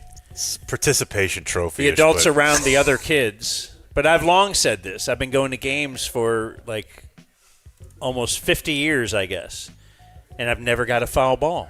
Oh. Why should that little effing 4-year-old get one? And I'm the one who caught it. I just caught it. And I didn't take it out of the 4-year-old's hand. So F that kid. Dan, it's going to mean more to the Fight kid. me for It's it. not going to mean more to And the he kid. never had a dad to get him a ball there, so he would see the other dads getting balls. How about that? I got to get my own ball. Okay, so we're not letting that in. No. Let's see. Well, you said we had to cut it down. That's why. I know. Otherwise, we're I'd trying let to them all play in. along. I know. Let's let them all in. I know. No, we're building. That's the whole point of we're building here. April 9th, being othered. What's that mean? It was on the same podcast where we got MNBA. That's the next one. The MNBA. Yes. Which Ted sent me. Cam Patterson made a reference to on Weekend Update this weekend. So they had Cam Patterson on talking about the Megan Thee Stallion, Klay Thompson breakup, and he fit in an MNBA comment. Like he was trying to position himself as so woke and on board with women that they're like, what? There's a WNBA. Who's Cam Patterson? He's a guy from Kill Tony that made it to SNL. New cast member this season. Young black guy, way outside the mold of typically what you think they'd bring in, and he's. I like that guy. Yeah, I've seen him. This was a good bit. He did the fake Michael Irvin a few months ago, like around the college football playoff. But it was they did the MNBA, huh? A WNBA for men. Yes. What would they even call it? Yes, I've never heard of this. Never heard of that. The MNBA. So yes, othered and MNBA are gonna have to be in there. Okay, all right. Stay with me. This is several into one category titled space. Oh boy. The astronaut went back into the ship to take the moon plush toy. The fact that there is a moon plush toy. The astronaut wanted to name the moon crater after his dead wife. There's a union in charge of naming things in space. And MTV renaming the award from Moon Man to Moon Person. Oh, man. Just downloaded a whole era. I think that's all in. The Rust Belt just turned into the Red Belt. Yes. Thanks to all of that. This one's a fake trophy. You don't have to rename it. This one just says Adam McKay.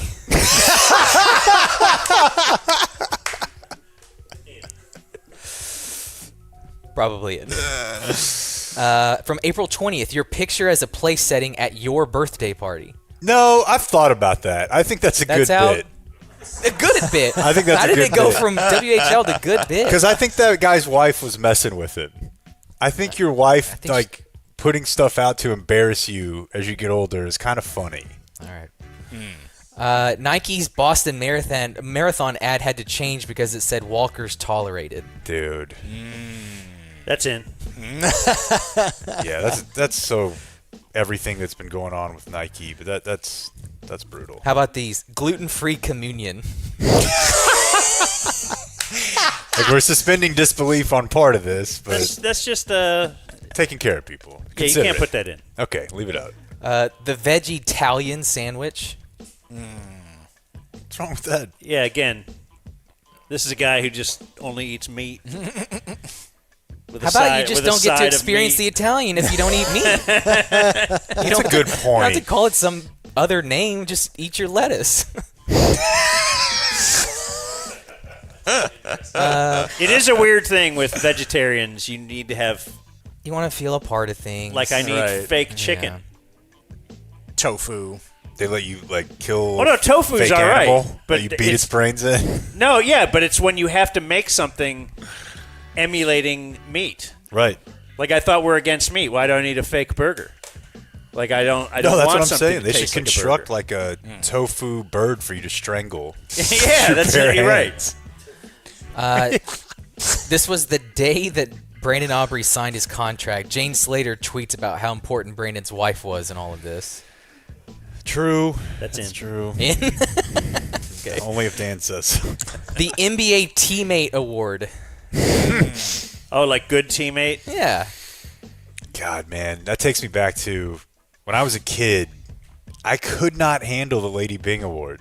Like when you first started getting like awards books, sportsmanship it was award. like, no way. Hey, how about Lady And it would Bing? always be In Paul Correa, and I was like, I knew that guy was gay. Like, in the toughest sport in the world? I know, and yeah, it's called the biggest pussy in the sport. and it was all. It just drove me nuts. So teammate, it's tough for me to separate from that. Just means guy who wasn't any good. You know why? Because I won a lot of teammate of the year awards.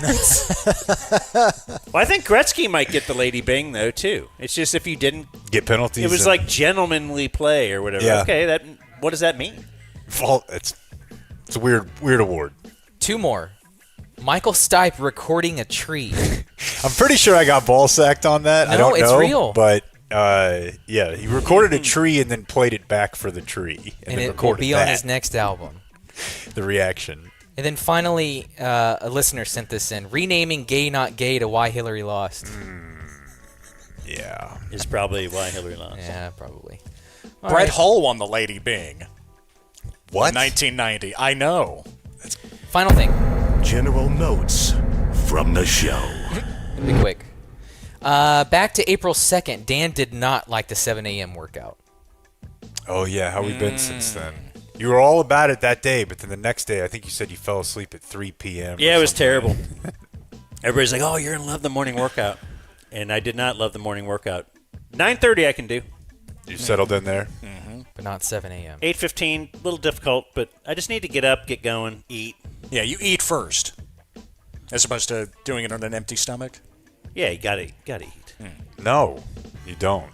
You definitely don't. I don't know if you're supposed to or not. I know different types of training, they say different stuff, but you don't have to eat. I'll throw up. Well, I don't work out very hard. I'm just sitting there. That's true. A couple of things. Here are, I've got a lot of Jake thoughts here. The first is Jake is pro-Easter because it's a warm holiday with family with a built-in activity and food freedom. I stand by all that. Can I give you a Jake thought? Yeah. What do you think about Lucy? Love it. Keep that thing on me at all times. I bet I got some in here right now. Lucy. Lucy Breakers. is nicotine. Pure Pure Watch grade, me yeah. cut it on this knife. And then just do a little... do a numbie like, of Lucy. Tight! Nicotine pouches, the only pouch that delivers long-lasting, on-demand flavor. There are other pouches, and they're trash. What is your favorite flavor? I'm an apple ice fan. Apple ice, apple cider. You like the espresso, right? There's a mango one that's very coffee popular. stand. They've got the gum. They've got the ones with little breakers in them. That's what I like. Tobacco free. What you got to know about this? Heavily, not messy. Heavily implied. Oh, sorry. It's okay. It's 100% tobacco free. 100% pure nicotine at lucy.co/dumbzone. Promo code dumbzone. You get 20% off your first order. Set up, subscribe, and save. There you go. Dumbzone. Here you go. Other Jake thoughts. Jake says, don't be alone with your wife at sea unless you want to be accused of murder. That's just very basic. Yeah, you got to really, you're going to have to be overly careful with her. I know. And then sometimes, don't you think, like an athlete, you're overly careful, you make a mistake. Now you slip, she's dead, and you're like, right, I knew this would happen. Jake thinks there will be AI backlash. People will be judged for picking AI over people. What do you mean? Just that there's always some sort of like hipster, like analog sort of shame if you're not preserving the old You ways. can get your food delivered by a little robot. Or I think we were talking about the cab, yeah. Yeah. And it right. costs more if it's a person, and people will get, just like you do for a while, it was like if you shopped at Walmart. It was like you were killing Main Street. Yeah, there might be mild backlash, but most people won't. I mean, I don't know. I'm not confident in anything. It seems like there's a lot of backlash, but it's just the news, so I don't really know. Jake thinks the over-the-top sports dad needs an Asian wife to go along with it. For it to work, yeah. You have to. You can't have a strong-willed American, white or black, or really Latino. You have to have a passive. To be like, what are you doing here? This is not Somebody's right. going to have moral concern. Yeah. They're going to have opinions, but frankly, the more submissive your wife is, the more likely psychopath sports dad is to work. It says, see Jason Robertson and Tiger Woods. There were a couple examples. Jake rates his weekend by how much cheese he ate, which then led us to the cheese versus oral hypothetical. And then my final Jake thought from the notes here. Jake has always liked Barbra Streisand because she looks like Miss Piggy, and Miss Piggy is down to fuck. The people writ large knew what I meant there. I never really thought about it that much, but the way people have explained it, she really is there to let you know it's okay to have these feelings. I never thought about it before you brought it up, but now that you mention it, yeah, I can see it. I love it. Dan's wife found a dead bunny in the pool skimmer. Made Dan get it. Jake's wife asked him to clean up dog vomit. They all want equality. Yeah, until these.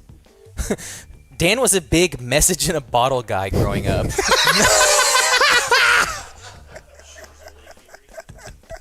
Always hope to find one. Still time. This was from High School Mike. Pre-ticket Dan was sending his intern to lingerie shops to see if they were playing his radio station. That's a great bid, dude. Wow. Very, very FM, but awesome. Jake got in The Cure for Poon. Haven't we all? Yeah, Fill in the blank. many dudes in the room just now just went, Fill in the blank. Dan's was church. Seems counterintuitive. Jake paid $400 for Nora and Kristen to get their ears pierced. I've heard from fellow Dumbzone subscribers that they know that same place. We all do. I'm not going to – I don't want to do this in depth, okay? But yes. So the soccer league didn't tell us at the start of the year no earrings. Now there's earrings, but you can take them out. You're going to put tape on them. No, this ref's okay with it. That ref's not. Now they send an email. Don't let anybody do it. It's a mess. It really just depends on if they see it. But we had to take a bunch of them out on Saturday. Dude, 4 or 5 girls just screaming at the top of their lungs before the game. And then after the game, girls won't go back in. Yes. I told you I wouldn't go back in. Everyone's screaming, and I'm looking at the ref like, you fucking happy? insane, dude. Yeah, but if they didn't do that, I mean, could you imagine waking up on Sunday morning and you're reading the paper? All of the just an epidemic of earless children. Right. They all Just all ripped out. That's the thing playing about soccer. Like, where have we ever heard of a major injury? Yeah, what are they hanging out at with? A ferrets just ripping their stuff out? AU soccer game. Yeah, this is maybe at the highest levels. We learned lessons. We should have been prepared for it. But in the moment, dude, just a whole field of screaming. Girl. Yeah, it should be.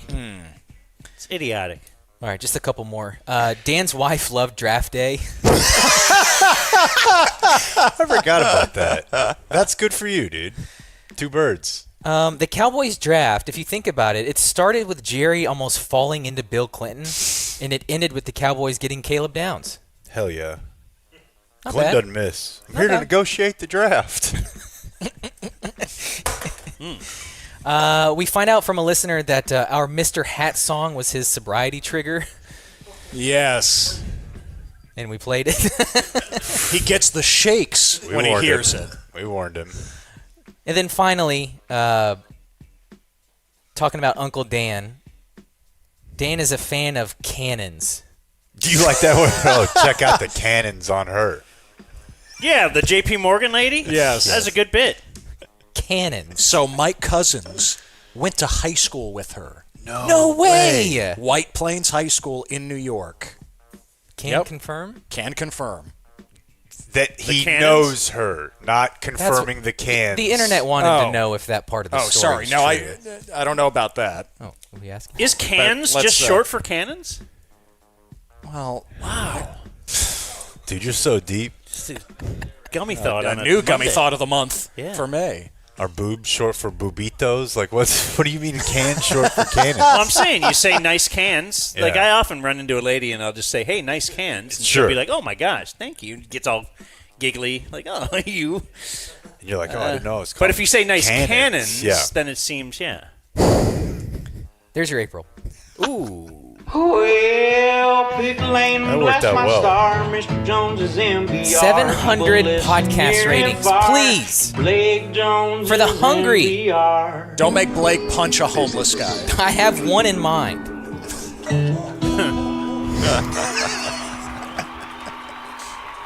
The Dumb Zone.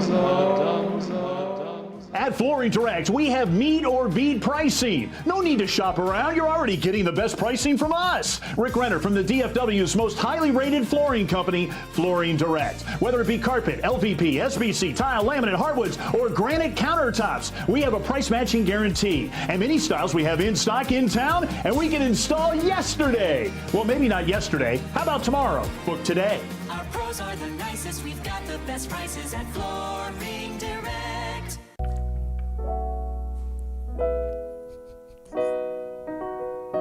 Quality Roofing, we've got drones.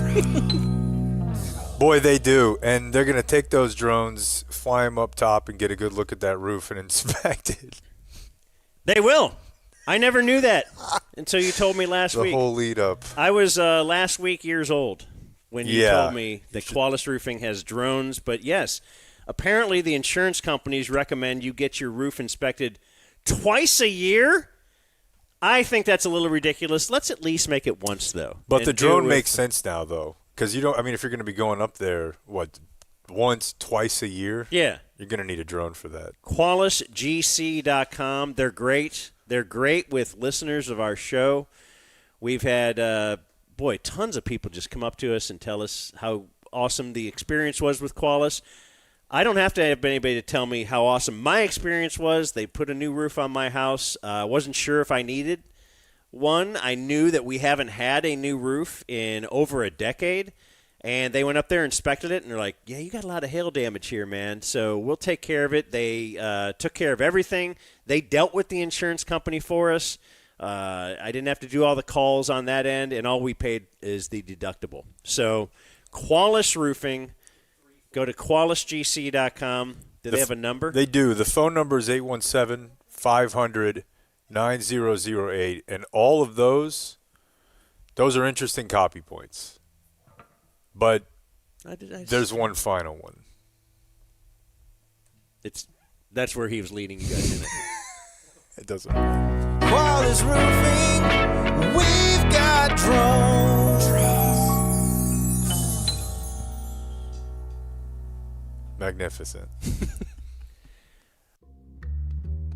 You know, all these places want your birthday to give you free stuff on your birthday. Space them out.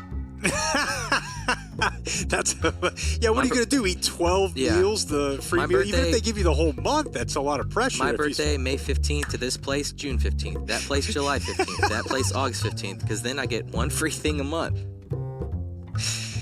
I mean, I'm just in the dojo learning, bro. Oh yeah, no, I'm just. I'm in awe. Yeah. Are you having to resort to drinking extreme energy drinks all day just to get by? Are you dealing with brain fog throughout the day? Are you putting on unwanted weight? Feel like you're in a rut? Want more out of life? And need a reset to start making healthy decisions? Having a little trouble in the bedroom? Things not exactly looking up? Having some trouble getting the bishop to move more than one space at a time?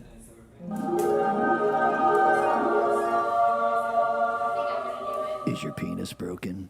Then come to Game Day Men's Health. 12 DFW locations. GameDay.dumbzone.com. I got this email literally this morning from Anson, who wanted to shout out Travis and his team at Community Mechanical. So anyway, he had another HVAC company.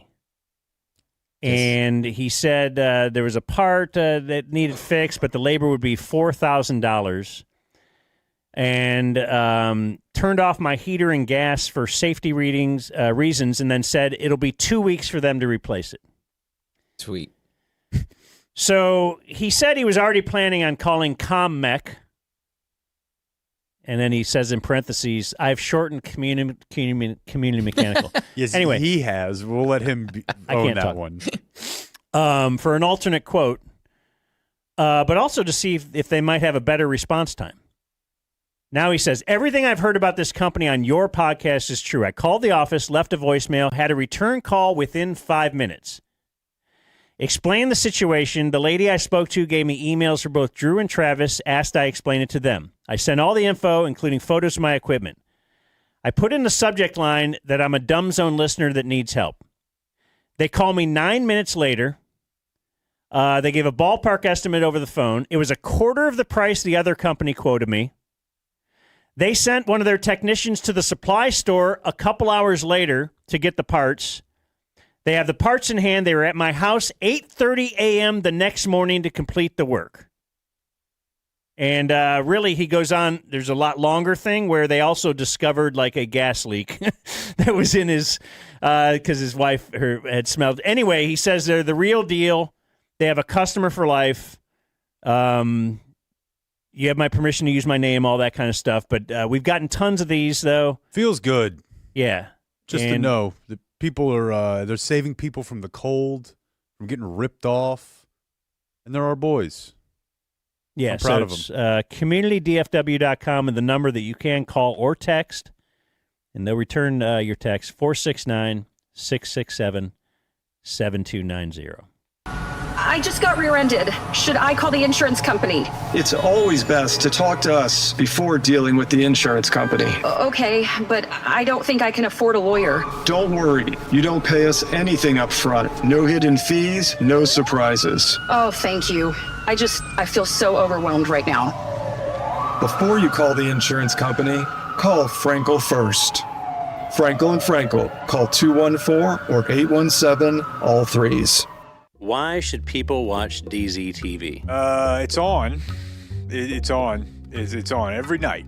It'll make you feel better about yourself. Stock tips, medical advice, what to do when your wife goes to book club, the meaning of life.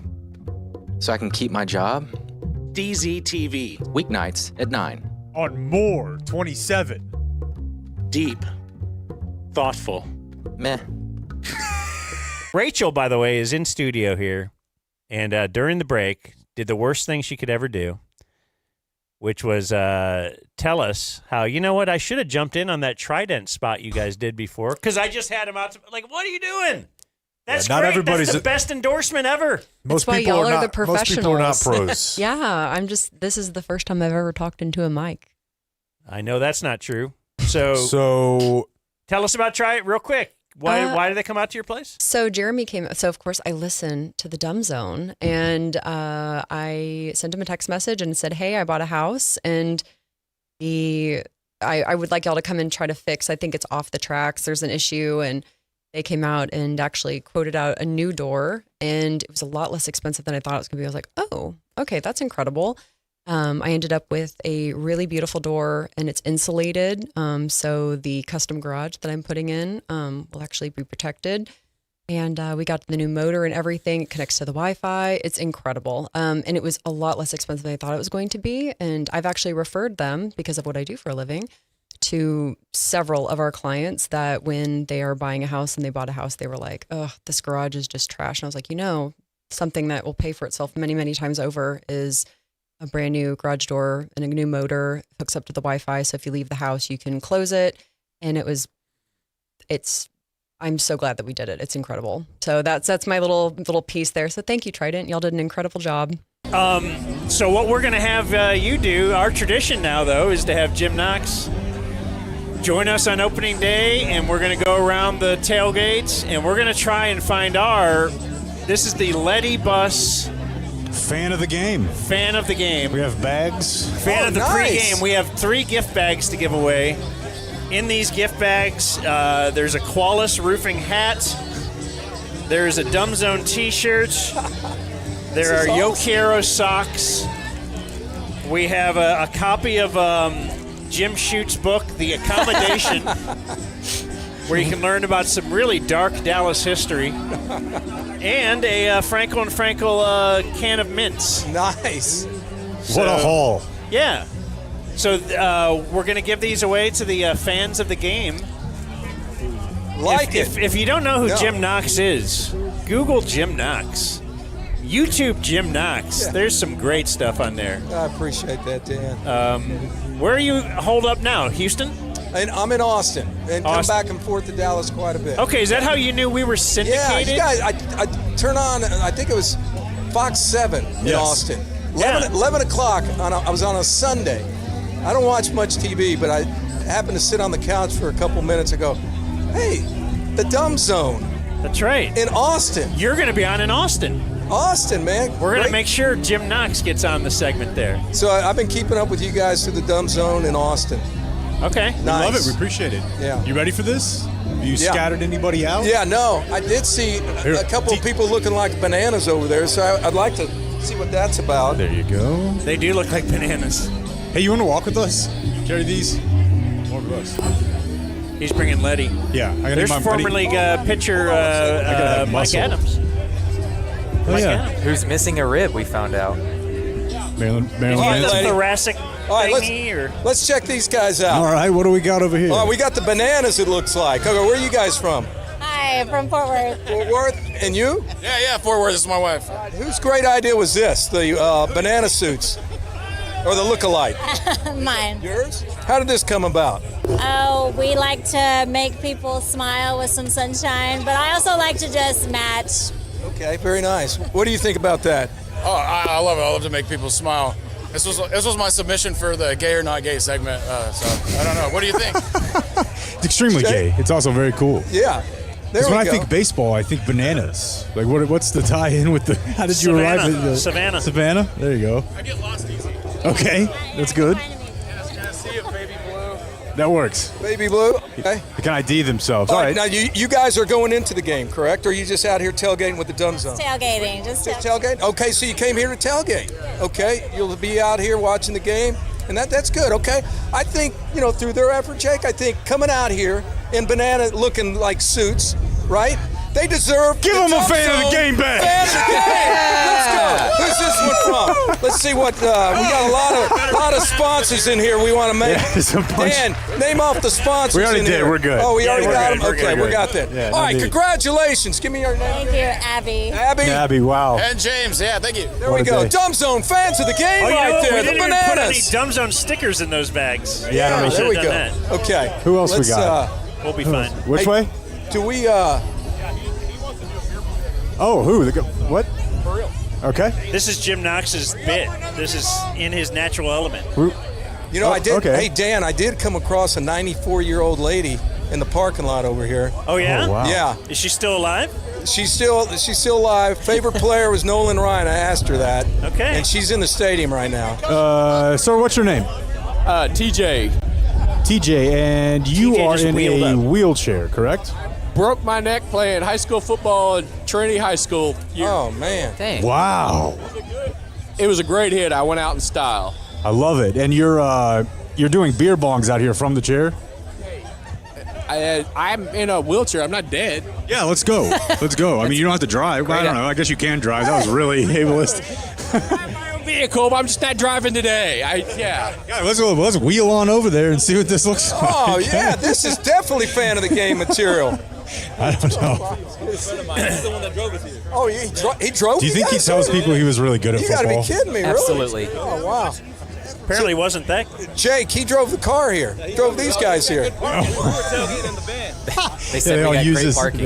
Wow, good God, he's fast. Holy shit, guys. What, the wheelchair? That guy has achieved my dream. That thing's motoring? He is so fast. Holy moly. That's okay, Blake. Oh, we got some back.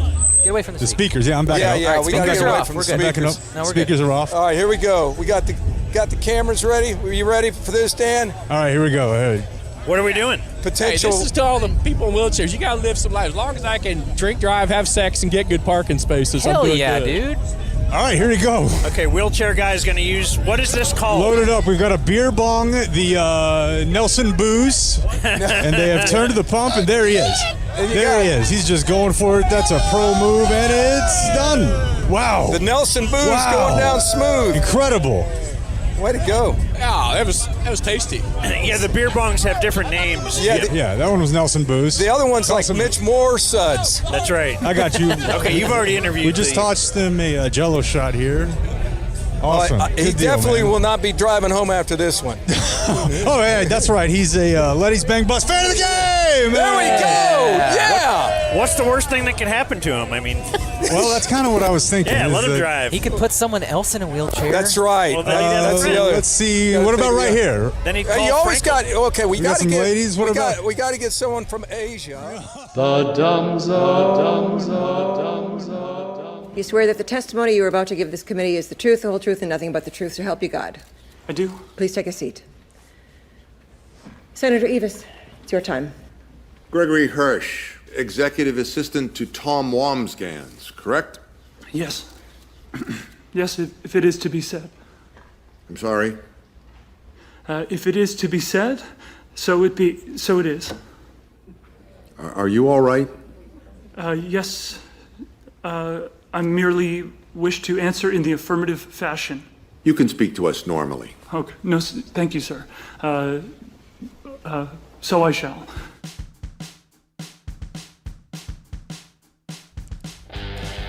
You're listening to The Dumb Zone. You ever heard of Factor Meals? I don't remember a time in my life before it. Really? I can try to think back to frustration of having to go to the grocery store and plan out my meals. Fight. Not with Factor. They deliver it right to the doorstep. You microwave them for 2.5, 3 minutes. You're good to go. A lot of variety, a lot of options. Vegetables that I actually like. Fish, if you're into that. If you're not into the red meat.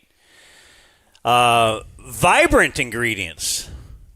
Says here they got some ready-to-eat salads with vibrant ingredients. If you go to factormeals.com/dumbzone50off, you can use that dumbzone50off, get 50% off. And free daily greens per box. Dumbzone50off.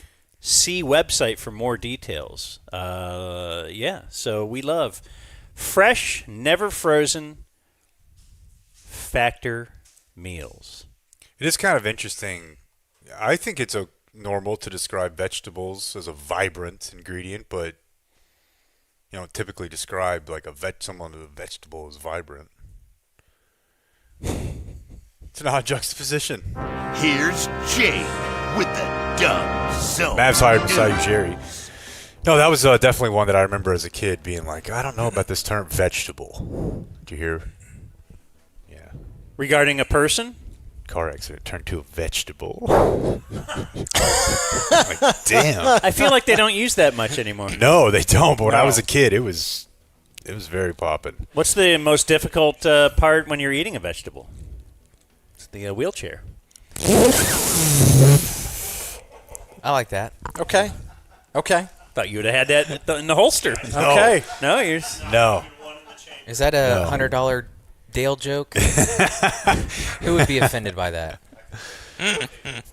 So I told you guys just the other day there was a guy who was arrested for sending letters to the government. He was sending letters to the Department of Justice. He was sending letters to the Department of Defense, and he was arrested for this. And I told you that's by a range of outcomes when I'm 70. Sending letters to the government that's like a 25% chance. Fort Worth man was arrested last week after allegedly trying to enter the CIA headquarters 3 straight days out in Virginia. He was arrested the 3rd time. He had also tried to get into the Pentagon during this time. Authorities say in the affidavit he understood he was trespassing, but he believed he was intended to be at CIA. They told him, working there? Like he had someone to talk to. They told him on day 2, if you come back tomorrow, we will arrest you. And he was like, I need to get arrested. There are people inside I need to talk to. So I will be here tomorrow. And they arrested him. 28-year-old dude from Fort Worth. I need to speak with Jason Bourne. 28. That's interesting, too. Okay. Just because you say as an old man, and it is true, like the older you get, you start calling talk radio stations at 2 a.m. Yeah, and you get more political and all that, where it's almost weird because you have less time on the earth to care about what's going on. Like, why am I political now? I should just be worrying about living for these next 20 years or so. That is an odd... Yeah, I mean, but certainly there's like the when you're younger, you don't care at all. Or at least many. The human urge to, I guess, feel like it's better than we left it. Is that what you're dealing with? Because obviously they vote disproportionately. Yeah. Big time. They'll care. What's up with that? But it is kind of funny if you think about it. It would seem like this should happen more often because this guy, I'm just going to guess, was probably pretty online. But there is like an actual physical place called CIA you can drive up to, you know? Like this guy who thinks this doesn't cross over into real life too often, but... And where's he from? From here? It says Fort Worth, yeah. It's a long drive. Fort Worth, man. It's a long drive. Stopped a couple times or once. It's not quite the California to D.C. train that dude took, but... Did you say that you watched... one or more than one episode of Neighbors? Friends and Neighbors? No, on HBO. There was a show called Neighbors. It was like a dispute show that probably 3/4 of one. I watched the first episode. Okay, go on. I'm interested. I'm going to watch it, but I definitely think I could see why you struggle with it because they lean into the reality TV show parts of it. It just feels fake. It feels like there is some seed of dispute, but then once they know the cameras are around, we're going to ratchet this up. And you have a lot of the type of people who would end up on the news in a neighborhood if Brian from Birmingham came out there, you know? It's the type of people who would wonder, it's Sweet Brown. In Salina, police are investigating a fight between neighbors that escalated into a shooting in the Carter Ranch neighborhood. It says here the 2 men were arguing over the proper way to create unity in a locker room on a football team. And jumping jacks. Aren't they a little happy? No. Aren't they kind of happy? That it's not, yeah. Would they take a shooting over another? I halfway wonder if there are not people in Salina seeding little different crimes throughout the city that have nothing to do with sex. Do something funny. I don't know. Knock over a ATM. Just please. Get this story off Please the have front your page. penis in your pants. I got a couple of tough emails too, man, of like people that older guys. It just is what it is. If an older guy emails that listens to the show, it means more. I'm way more inclined to listen. And there were two guys who were like 60s, and they're like, I grew up in Salina. Bill, the coach, like he was at my dad's bedside when he was terminally ill. Like, this is a good man. I don't know about his son, but we've known this guy for 40 years, but the problem is now there's a charge from 40 years ago, or an allegation. About the coach? The dad, yeah. Oh, what's the allegation? We talked about this. Oh, what is it? He had forcible sex with a student. You don't want that. He was probably like mid-20s at the time. Right. Just getting started. Long as a time coach, ago. Yeah. Right. What are you laughing at? I didn't know which just getting started Ted meant. Okay. Coaching or is this one of those things where honey, I don't care how many guys you've been with in college or what you've done before, it's clearly I'm in love with you now, it's like the job you do, like you might have had to have forcible sex to become this alpha football coach and bring us all these state titles. That's the problem. TC and I were talking about this last night with the Michael Jackson movie. It's real easy to say art and the artist. Right. But the problem is that if you've ever created anything, right, you know that there are things going on in your mind when you do it. What if one fed the other? Yes. Without viewing a starfish bottom. Would he have written? Would he have? Yeah, like that's where he thought of Beat It. Like, oh my gosh. TC tried to make the claim that actually none of the allegations came until most of the good music was made. So, like, you can kind of find a time. Okay. But you have to figure it was in his head. Like, what about Beethoven's fit? Like, is there a possibility that he had to, I think there are people nail you a 10-year-old every boy day. before doing If you it. knew like their Moonlight worst Sonata. moment, then you'd be like, I can't listen to this. This is a story we've ignored entirely, and we will continue to do so, save for this one funny piece of audio. This is from WFAA's online coverage of the Tanner Horner case. So this is a guy who's like a FedEx driver who killed a little girl. It's really bad, and the trial's going on right now. And you recall from our trial, or hearing, or whatever, a lot of stuff comes up that you didn't really think had anything to do with what you were going to be talking about. So this guy definitely kidnapped this little girl. They have it on tape. So I'm not really sure why the rest of his life matters as much, but they do get into all that. And there's a part where he was, I guess, under testimony, talking about how he was frustrated at his roommate. So what we have here is, what is WFA's investigative reporter's name? Tonya Harding. I think it might be Eisner. She's been in the game forever. She's their investigative used reporter. To be with Tonya Eisner. Used to be with the morning news, yes. So she's the one when things are really bad, they send her. And she's on with another lady online. Tanya and I were first talking about it, and yes, it is by far one of the worst. How long did he work for FedEx? He didn't actually directly work for FedEx. He worked for a contractor. I'm not sure how long it was. I don't think it was very long. It doesn't sound like he was able to, hold down jobs for very long. Right. Yeah. He got into it with a customer at Walmart. We know that. Okay, so we're just kind of building the case here, I guess. Again, I'm not totally sure why this all matters, but we know that. He drove for Amazon. He worked at Albertsons. Smoked K2, obviously. And I don't know what a cock-blocking roommate is, but maybe I'm not but maybe I don't know. I'm gonna. Okay. I'll back it up. He was a cock block. Like, what are we saying? I think these are the he allegations. had one, and he was pissed off about it. I think like he's sexually frustrated type thing. They're trying to get into his whole. Oh, why did he have to kidnap? And okay, yeah.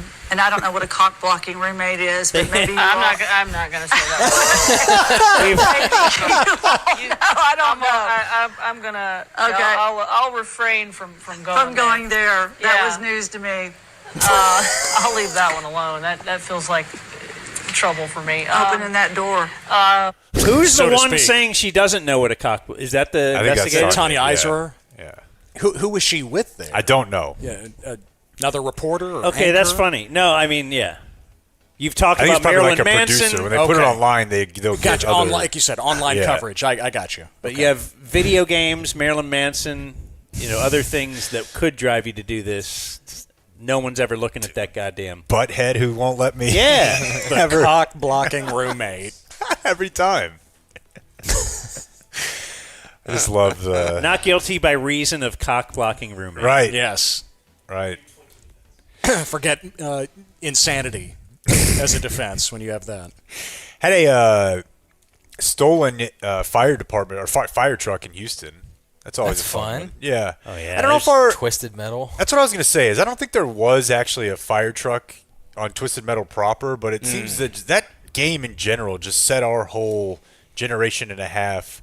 I haven't looked at an ambulance without wanting to steal it. Or an ice cream truck. Right. Do you think a fire truck is just automatic? Like, could we drive it? Man, I bet Well, you guys got to ask Jimmy. A lot of those trucks now are automatic, yeah. Okay. I thought they had to like drive the back and the front or something. What? I think Interesting.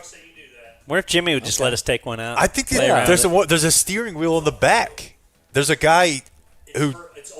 Yeah. Okay. no people The can't, older trucks, People okay. can't drive standards anymore. That's what I mean. Like Almost I could, all modern fire trucks are equipped. and Blake automatic. can, right? You can. My Mazda's a standard. First down.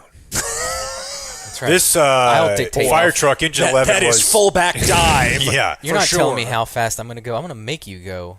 It was discovered at a golf course where it had hit a car and crashed onto the course. Boy, if you steal a Memorial fire Golf truck, Course. I think you need to hit something. At some point, you probably don't have a choice. Let's see here. Is there anything else we want to do? Oh, there was on 5 things today I wanted to make sure we covered.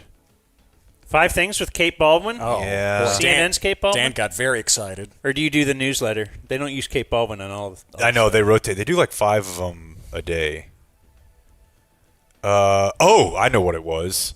Okay, I'm gonna reissue entirely what I said last night to TC. But do you guys ever, when we hear the audio of us talking about coronavirus right when it first started, do you ever hear that and think like, boy, I really want to improve my game for next time? Well, there's something called hantavirus that has Yes. broken out on, Yes. on a cruise ship. And if you, this is the first time you're hearing this word, right? So, Henta. well, Like the painting that they do at the Indian wedding. henna. Oh, Henna. Gosh. henna. Blake's H- wife. Henta, like the H-A-N-T-A. Japanese animated porn. Hentai? No, it's not like that. See, these are the jokes, though. You see what I'm saying? Last time it was, it's a Mexican beer virus. Oh, or, so yeah. okay, you're saying The Wuhan we should clan. not be they doing have, this. Well, I'm saying just know that now once is the this time. eradicates half of our population, you'll You'll back. be hearing this. All right. So get to work. Hantavirus outbreak kills 3 on cruise ship. 3 other people are like violently ill. Boy, killing. That's a bad. That is that's a bad not just- bit. yeah. Yeah. Yeah, the Dutch cruise ship down I did near see South Africa. Kate Baldwin did mention there was somebody famous had this a couple years ago. Yeah. Who was it? No, It wasn't Tom Hanks. It wasn't Yeah. Tom Hanks, but I know what you're saying. Yeah. It was Gene Hackman's wife. Gene Hackman's wife Yes. died of this last year. That's right. That was before the lizard ate her. Yeah. Spread by rodent urine and droppings. Yeah, that's awful, dude. Yuck. And then I do want to just check in. We talk about this every couple days now. But Blake, do you have any gas price tips? We're looking No. That's I mean, like every news story this morning. I is told the- you to stock up a couple years ago. Should have listened. If you would have listened, you'd have reserves right now. Yeah, they're predicting $5 by the end of May. No Oh way. my! Yeah. Nationwide? Not here. No, I think that'll be the national average, so we'll be below that. My mom sure talked about gas prices on our weekly call. Doesn't like it. She's against it. No, really, she's not supporting it. No. Did she tell you what it used to be? When she was growing up? National average was at 445 today. Texas is at 392. Hell yeah. But, yeah, dude. It's because we got all this oil here. Yeah. I had to change my oil. I just went out to my yard. We mentioned off the top that GCISD had some elections, some school board spots that flipped. But in other big local electoral news, there are two races that I wanted to make sure you knew about. One, a few years ago, there was a guy who made a very shameless plug or a ploy, I guess, to try to get himself media coverage. He's from my hometown. He changed his name to literally anybody else so that he could get on the presidential ballot. But he ran for mayor in North Richland Hills the other night. So every time I saw him. Every time I was refreshing my election Wait, he changed his name to what? Literally anybody else. On the screen, it says else. Yeah. The name, the word literally? Yeah. Is his name? Yes. Okay, literally anybody else? Yeah. Oh. LAE. He was on the ballot. He lost 80-20. For the North Richland Hills mayor. Yeah. Yeah. He got 20. More than he got at president. And then the other one, there's a new mayor, Dan, in Mount Vernon, Texas. Former NBA center and future Dumb Zone guest Greg Ostertag. Oh, right. Okay.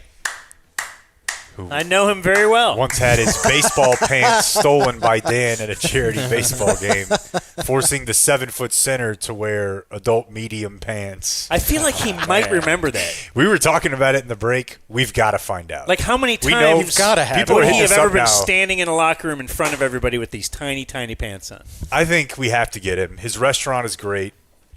So there's apparently some listeners that know him. So Duncanville's own. Mayor of the day.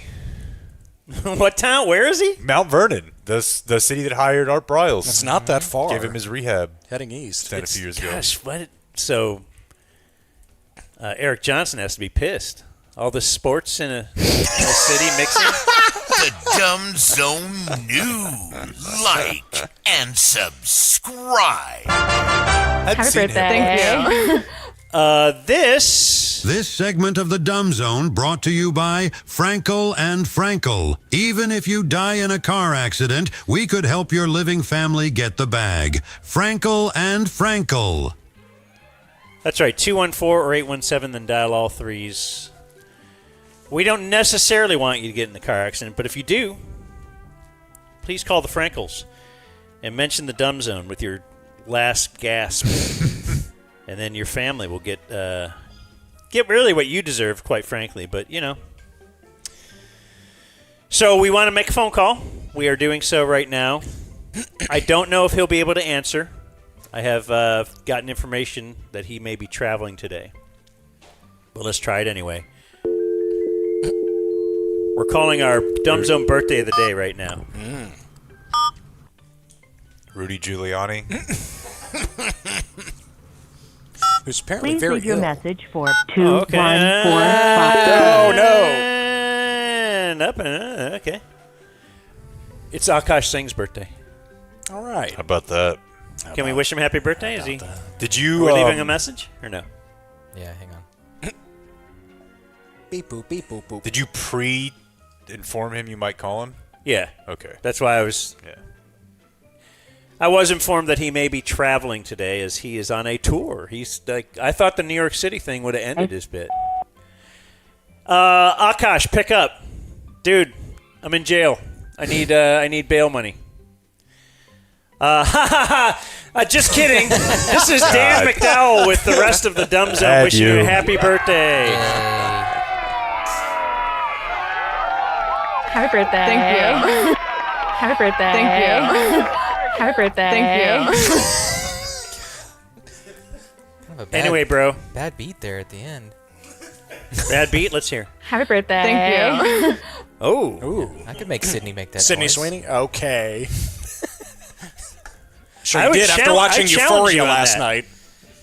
I challenged Blake on I could make Cindy Sweeney make that noise. If she just gave me a chance. She will. Anyway, One day. Akash. Set your. You're on the way up. She's on the way down. No, she's not. Akash Singh, dominating the world now. Are we still leaving a voicemail? Oh, yeah, I think so. Yeah. We haven't hung up yet? He's deleted this 30 seconds He would ago. never delete a voicemail from us. He's listening to all this. So, hey, man. No, he still has to film the special. Oh, he hasn't filmed it yet? The hell, bro? He didn't film it when you were up there? I mean, he might have filmed it, but that's not going to be the one that's the one. Yeah. special. Okay. Thanks for inviting Jake to New York and not us. That's what I'll say. Yeah, you got the food for him. I know. I'd have been right there. Anyway, happy birthday. Happy birthday. Thank you. Community Mechanical presents On This Day in History. Ooh, they're coming out for my PM tomorrow. Nice. The preventative maintenance. They've been out, of course, they roll out there every 6 months or so. Community... DFW.com. DFW.com. I have Travis's phone number in my favorites, so that's why I don't have the phone number quickly. But you can call. You can put Travis in your favorites too. Text him. Just text him every time you're a little lonely. Brandon Aubrey did that once and got a great deal. It's 469-667-7290. It's our HVAC company. They're the best, Jerry. The best. CommunityDFW.com. Get that preventative maintenance now and make sure everything is set for the summer. That searing heat, Jake. It's a big thing. They say. You ever been in the heat in Texas? Yeah, a lot of talk about that over the weekend, man. I mean, it's probably today in Twitter, but just one lady who has a very big account, she's like a realtor influencer on Twitter, tweets about DFW, and then my whole timeline the whole weekend is DFW talk. It's too hot. It sucks. There's no There's nothing here. How could you raise a family here? Well, if you are doing it, you should hook up with Community Mechanical. What do they have that in New York? Absolutely not. So it's Monday, May 4th. May the 4th be with you. On this day in 1893, cowboy Bill Pickett invents bulldogging. With a cow? The cow thing? The skill of grabbing cattle by the horns and wrestling them to the ground. He invented that. They're all bird dogging that. On this day in 1970... Clayton, have you ever done that, like on a small... Grab the mic, Philip. That didn't void his contract? I thought you were answering his question. The bulldogging. It doesn't matter. On this day in 1970, Ohio National Guardsmen were at an anti-war protest at Kent State University, and they didn't want the protest to keep going on. Well, they were just protesting it. So they did something, and then the protest ended. So really, you'd have to say mission accomplished. What they did was fire their guns into the crowd. Killed 4, wounded 9 others. It's wild. And that's why Kent State is known as the Golden Flashes. That's right. That's what they say. I was wondering how we were going to get a joke out of that. How do we embrace this? On this day in 1982, Twins rookie outfielder Jim Eisenreich. He suffered from Tourette syndrome. And he's a rookie. He's on the Twins. They're playing in Boston. And you hear about the Boston fans are really mean. Well, apparently they heckled him so mercilessly that he started twitching. Violent twitching became uncontrollable. He had to remove himself from the game. And he would end up being hospitalized later this week. Make many unsuccessful comeback attempts before coming back in 1984, 2 years later, and spending a few years in the big leagues. But anyway, he was like a top prospect. I'm surprised it didn't present itself as a bigger problem before then. What's his war? Jim Eisenreich. And on this day in 1996, the Rangers became the first American League team to pitch consecutive one-hitters. Roger Pavlik and then Ken Hill, which made me think of Ken Hill's kid. Yeah. I thought he was like the next one. Kenny Trill. I think one half into his career, I said he'd be better than Johnny Football. Dude, It didn't take that long. That game against It was South the first Carolina. game. It was. On a Thursday night. And he was so electric. good in high school. This day in Dumb Zone history, May 4th. I have a lot, so I'll go fast. In 2020, we asked, can girls aim their pee? Still wondering. Little crosshairs down there. Dan died a little bit on this day in 2020 because the Cowboys signed Andy Dalton. And some were saying maybe this could push Dak a little bit. Dude, I remember that. I love the maybe this will push Dak. I don't know. How many? Joe Milton. Big Right. arm. Big arm. Push Dak a little bit. Trey Lance. I think Jake likes this story. Maybe that's why Dak has been so good. It just always has Because they somebody. keep trading for all these guys that can push him. So, Jake, when you're in an article, if the guy plays left tackle, it'll put LT Laramie Tunsil. Mm-hmm. We had a ticker guy, Russell Scott, think that was just his nickname. They just called him LT. LT Tunsil. And Yeah. so, And if Shoddy was his coach, he would have heard that. Yeah, and so I think it all comes down to that, my work ethic and my grind and my investment into this team. Houston's making LT Tunsil the highest paid offensive lineman in the NFL. That's fun reminder right there. Russell Scott, my dude. They got a great dude. A player this year. Yeah, LT Overton. But he's not a left tackle. No, he's a defensive lineman. So that's screwed me up. Lebbeus Overton. Yep, LT. That has screwed me up in this draft. Like, I thought they got another offensive lineman. Nope. And then they didn't. But his name's LT. It's very confusing. 2021, we had Brett Musburger on. Nice. He was great. In 2021, this was the debut of Mavrillo. Wow. Ballovich. We should have known then, man. Cuban was losing the plot. Yeah. Big time. Bad bit on this day, Vanessa Bryant launches Mamba Sita clothing line. How can I capitalize on my husband's death and make a little more money? I don't make music like Eric Clapton. Dude, I was laughing so hard at all the as Jason Tatum was getting eliminated over the weekend, all the memes of somebody rolling their eyes and it's just Vanessa Bryant staring at Kobe's old phone as Jason Tatum calls after another playoff loss. Because he texts Kobe's that's his thing. He's That's his thing. I still text Kobe. Like, they still got his number up. Extremely solid. All right. She throws the phone into the toilet. Right. Yeah. So we're still in 2021. So, Dan, you had been talking about, I think maybe today is Pia Zadora's birthday. Yes. And you had talked about how you had used her Penthouse magazine sometimes. And so for your birthday, I'd gotten you that Penthouse magazine. Yeah, it was like in my buddy's dad's closet. It was the one. So on that I this had ever day, seen. the night before... I didn't use it. We just looked at it.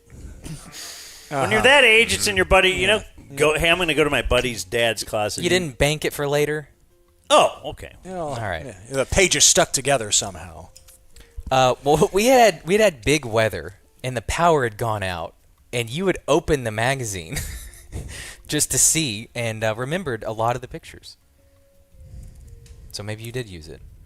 In 2022, do y'all remember when Dave Chappelle got attacked on stage? Yeah, Elon was there, I'm pretty sure. So was Jorts. Yeah. We called him. That's right. A Hollywood Bowl, I want to say, maybe. Yeah. He said the attacker had a knife gun. Dude, we don't really, belabor the point, but Jorts is straight Forrest Gump. Yeah. If you talk to him enough, you will realize, you're like, how did you were with who? Jamie Foxx had to beat up the guy. Damn. And then my last thing, in 2023, we were doing the story about how there was going to be a massive solar eclipse 11 months from now. Jake is planning on avoiding the solar eclipse. Just change his stripes. I'm glad I didn't. That sounds like a guy who was on the sauce. Possibly. But I was on He was on the sauce looking at Oh, yeah, he was. Don't you think it'd be cooler? Whoa, dude, look at Yeah, but the eclipse got him on the road to recovery. That's right. It was at that moment. It was dark. It Yes. was kind of 10 degrees less, and he's like, man, Whoa. It would probably make my message mean a lot less, but it would be funny if you started messing around with it and just had a different starting point every time. Like, you remember the eclipse? Yeah. Well, that's when I knew. Had to quit. Game changer. That would inspire more like, people to quit because he'd be like, oh, wow, I'm going through this now. I also, on May the 4th, will quit. Yeah, but then there's only one eclipse. Like, if 22 million years from now, you could probably try to quit again. Well, I mean, for that I'm just saying, you keep changing it, like you said. Yeah. Personalize it. You'll be talking okay. again. It was that text dot sign. May That's the 4th be with you. Yeah. Drive safe, you must. And I thought then about my family. Other birthdays today. Oh, this made me sad. Dorian Finney-Smith is 33. He's on the Rockets now. He bought his mom a house. Yeah. Made good Frazier. It was weird because I was thinking, should I be sad about a guy that has like $100 million in the bank? Probably didn't have $100 million, but he's done okay. He's doing fine. No, Still, I mean, he was best friends. You with should feel Luka. happy for him. Like everything was happening here. He was like, you know how some guys need a certain situation to shine. Like here, this is where he could shine. Yeah, this is where he would be the best. Do you and remember now he's just like this guy off the bench. NBA protocols? We had him in studio as long as you guys were masked up. We were wearing masks and he wasn't. It was the weirdest. And you guys hadn't been wearing masks in the studio, but then he comes in, put your mask on, You and have after to sit where we've been talking for 2 hours. Wow. I was cool with it to talk to him. Yeah, he's great. Ben Grieve is 50. Reddy Stewart is 25. Current Cowboy still? Cowboy, yeah. High hopes. Yeah. Matthew Barnaby is 53. Hockey. Couldn't find the audio this morning, but we once had Tommy Daniels was in the locker room with Matthew Barnaby and Jaromir Jagr. And, you know, they were in various states of undress after, like, a morning skate. And Tommy Daniels comes running in, all excited. He had a mini disc with some audio on it. And it was Matthew Barnaby was naked. And so everybody's around with, like, microphones and stuff. And then Jagr walks in. And Matthew Barnaby grabs his wiener and holds it. And he must have had a fair amount of wiener. And he, like, puts it up near the microphones. And he's like, Jagr, come here, Jagr. We got the questions for you. Like, his wiener was asking Jagr questions. God. And we played it. I was trying to find it. Is that like a Shure mic or Audio Technica? Or which model did he have? That's so good. That's so junior high. Rory McIlroy is 37. Wow. Legend. Dawn Staley is 56. Another legend. I would definitely take her in the fight. Mm-hmm. Mick Mars is 75. She would have ended Gino. Mick Mars is what? Poison? Motley Crue? Motley Crue. Yeah. Not Motley Lou. Pia Zadora, 72. Will Arnett is 56. T-Box. Aaron Andrews is 48. Oh, the PP. Carissa Thompson is 44. How about that? Do they do a podcast together? They did, remember, because they made news about a year or so ago. What was the headline about? Making up reports coming out of the out of halftime when they're unable to grab the coach coming out of the locker room. Your coach really stressed. We got to take care of the ball in the second half, or whatever it was. That sounds like one of their unfiltered, self-deprecating, and real conversations. How many 5-star reviews do they have on Apple Podcasts? Way more than us. What do you think about Aaron Andrews saying, it's really hard to work holidays. Don't really get to see your family much. There you go. As she's in a $4 million house. Right. That's great. Yep. We saw her many weeks, Blake. Her entourage. Yep. Lance Bass is 47. It's tearing on my heart. Alexander Gould is 32. That is the voice of Nemo in Finding Nemo. Oh. Heather Kozar is 50. Bernie? That is a former Lexi Silver. Playboy playmate who is not Bernie's daughter. Oh. That is Tim Couch's wife. It's Kozar. Okay. That's really weird. Bree Tiesi is 35. Kim Spin. It's Johnny Manziel's, I think he actually married her, ex-wife, and she pulled a, whatever that lady's name was at the Boston Marathon. She pulled a Rosie Ruiz and tried to cheat a marathon time and got caught. Like, she tried to cheat to borderline record-breaking time. In this day and age, too, with the somehow sub 2 electronic hours. Yeah, she got caught. And it started in OnlyFans. Man, I saw Allison. What's the chick's name? Shannon Elizabeth. Shannon Elizabeth. Yeah. There it is. What was it? How much in the first week? From American Pie. Oh, yeah, I saw that. I mean, I didn't sub. Kendall Sermon is 32. That is our intern from 2017 who compiled the birthday list. Oh, right on. And yeah, so she put her name in there, and I'm like, all right, I'll read it from here Good on. for her. She's in the game somewhere. Maybe UT, TCU. You're thinking about Kendall Hunter. Oklahoma State. Trey Sermon. Dumb Zone birthday of the day. Certainly it's Akash, but he's too high to be the Dumb Zone birthday of the day. It's Richard Jenkins is 79. Step Brothers. From Step Brothers and the detective in DTF St. Louis. He's great. Nice. Born on the Stand Now Dead, Paul Gleason, the principal in the Breakfast Club. And Clayton, Mr. Fuji. Well, he'll throw the salt in the eyes, won't he, Clayton? Says here, professional wrestler. Cut Val Venus' penis off. Oh, that's right. God. Choppy. Val if Venus, I remember correctly Val from Venus the creeped Attitude me Era. out so much, but that was always a good chance to get a beat because Val Venus always had like the nastiest chicks taking him to the ring. Dead on the Stay Him Still and the Dead. Godfather. You know he's a big wrestling guy, right? I did know, not. he just Biggest. lost respect. It's A entertainment. lot of It's people entertainment. I have to let A Dan lot of people know are. It's when entertainment. Look, some of my favorite people, like this guy loves Impractical Jokers. Yeah, so Ooh, speaking are you into the Anthony Davis show that I keep seeing the promos for? No, I have standards. Okay. I'm into You it. I don't think you it's don't hilarious. want you don't want sports. I think it's Impractical funny. I'm Jokers. upset they traded him now. It's like, geez, man, this guy would have. What a gold- breath of all fresh this air. could have had All him this on the content. show. could have been what the city needed. Helped us heal.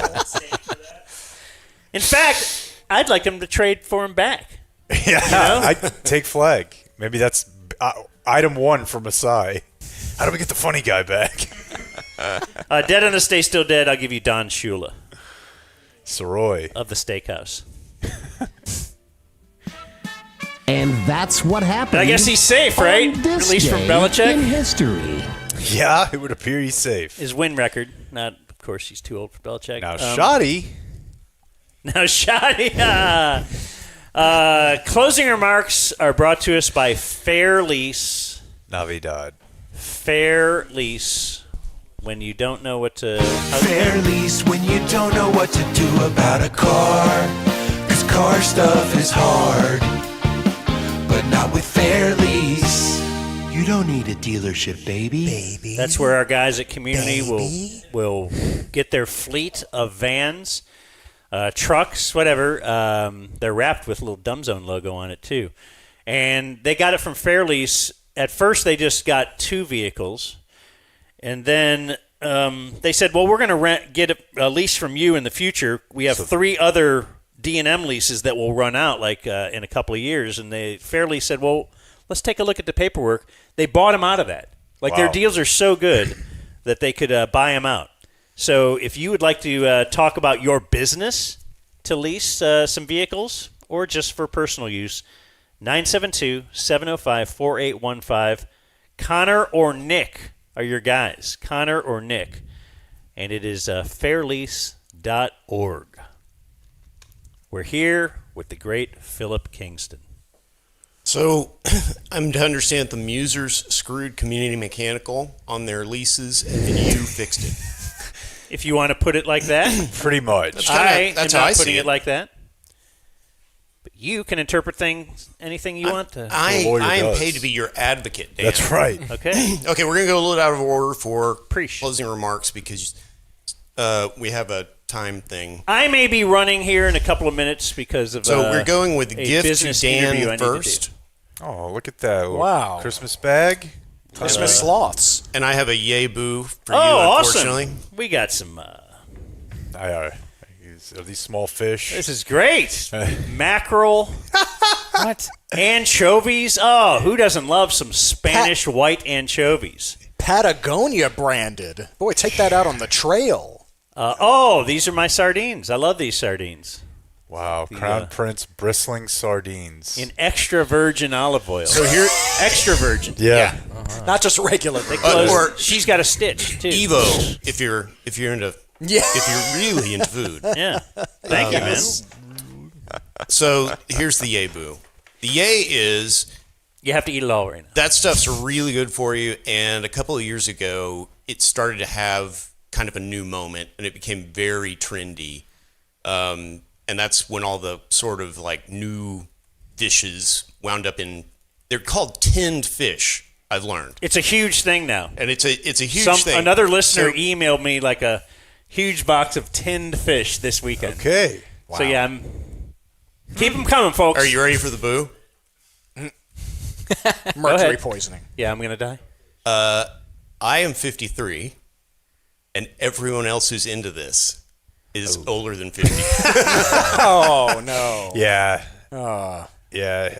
I don't think this. I think this is a hip young thing that I'm going to prove. I'm going to be going to a couple of colleges over the next couple of weeks. Can you imagine if Clav on a stream just you walk up to a group of kids? Dude, I can't wait till Clav. We're tin-maxing, bro. If Clav isn't on this, he just doesn't know about it yet. That's the only reason. Get your Because mark the up. protein. Yeah.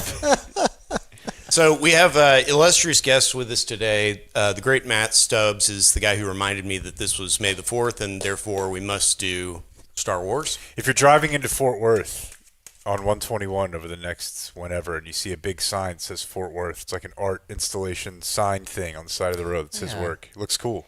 Welcomes you to Fort Worth. He made the sign? By hand. Oh, nice. Chiseling it.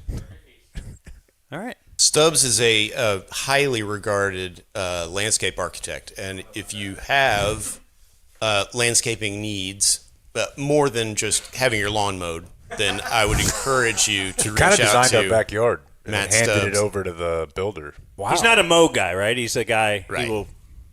Yes. He works for a firm that has no vowels in it. It's DSNG. I can never remember it. It's very popular. It's design with no vowels. Like DLLS. Yes. CF. Put the capital letters on a hat. This is what architects do. Did you guys see the Dallas hat over the weekend that went? No. Hell yeah. There's a guy in Uptown sitting there, and he's got the upside down. Okay. But the upside down doesn't say Dallas. It doesn't say Fort Worth. It says EBITDA. Oh, yes. Like earnings before whatever. That is so like your finance, but it's upside down. In that is great. So the great Brick Ledoux had the best line about the upside down Dallas hat. He said it was a police psyop to get all sex offenders to wear the same hat. That's great. Ed DiNucci's a great dude. I don't know. Maybe background check. We have that's the one. We have the great Michael Mooney. Michael Mooney is the best writer in Dallas when he's in Dallas, and we love him very much. Read everything he writes. I love Michael Mooney. And then I noticed like his friends would call him Mike.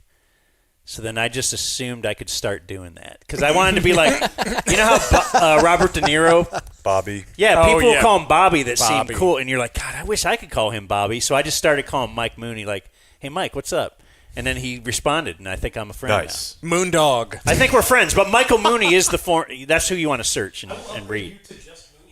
Mooney? Can I go Mooney? Oh, He will respond to just Mooney. Next step. But yeah, I think I did exactly the same thing, Dan. Yeah. I just arrogated that name for my use. Yeah, like Luis was calling him Mike, and I'm like, hell yeah, I guess I can call him. And then we had TC for a moment, but he's working today. And we have the great Austin Breakbill. He's P. Austin Breakbill. He's another Philip, but he refuses to go by Philip. Philip is his father, he says. Close listeners will maybe remember that he's the only person in history to write into the show to list me as his leader. Nice. Which, and you'll never forget. Honestly, he needs help. That's how you look. It got him here today. Long play. It's working. Yeah.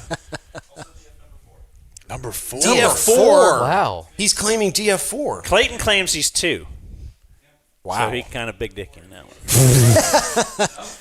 You got submogged. Well, I love how much. Are we going to get just a bunch of this on broadcast this Absolutely. year? We better get a lot of clap. I don't care if it's 6 months out of the biz cycle. I'm going to start sending you words. Thank you. God, I really? need all the help I can get. Minnesota just punt maxing out here today at the Big Ten.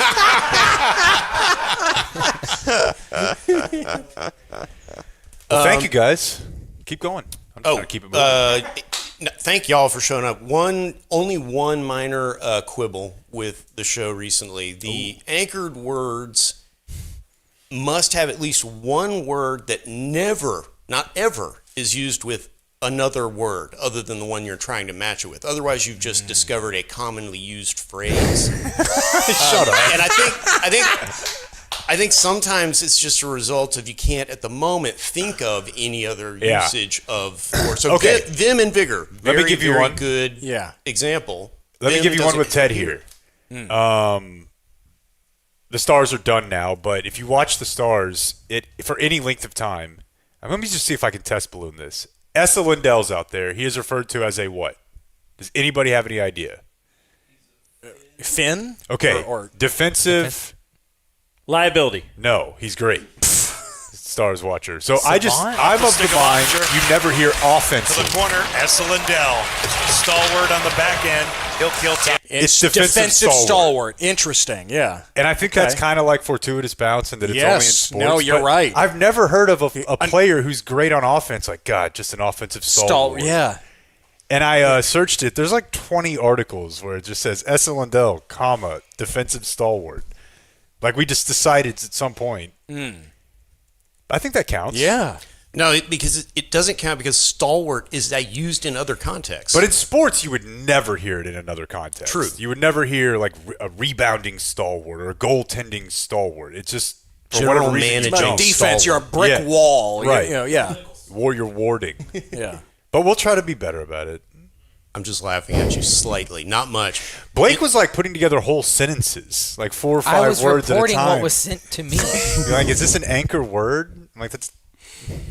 On the great Akash Singh's birthday, I rarely fight with Reddit, but Reddit is the Dumb Zone Reddit is so wrong about Akash. I really think you have some followers. Hopefully, they're not subscribers who just don't like comedy.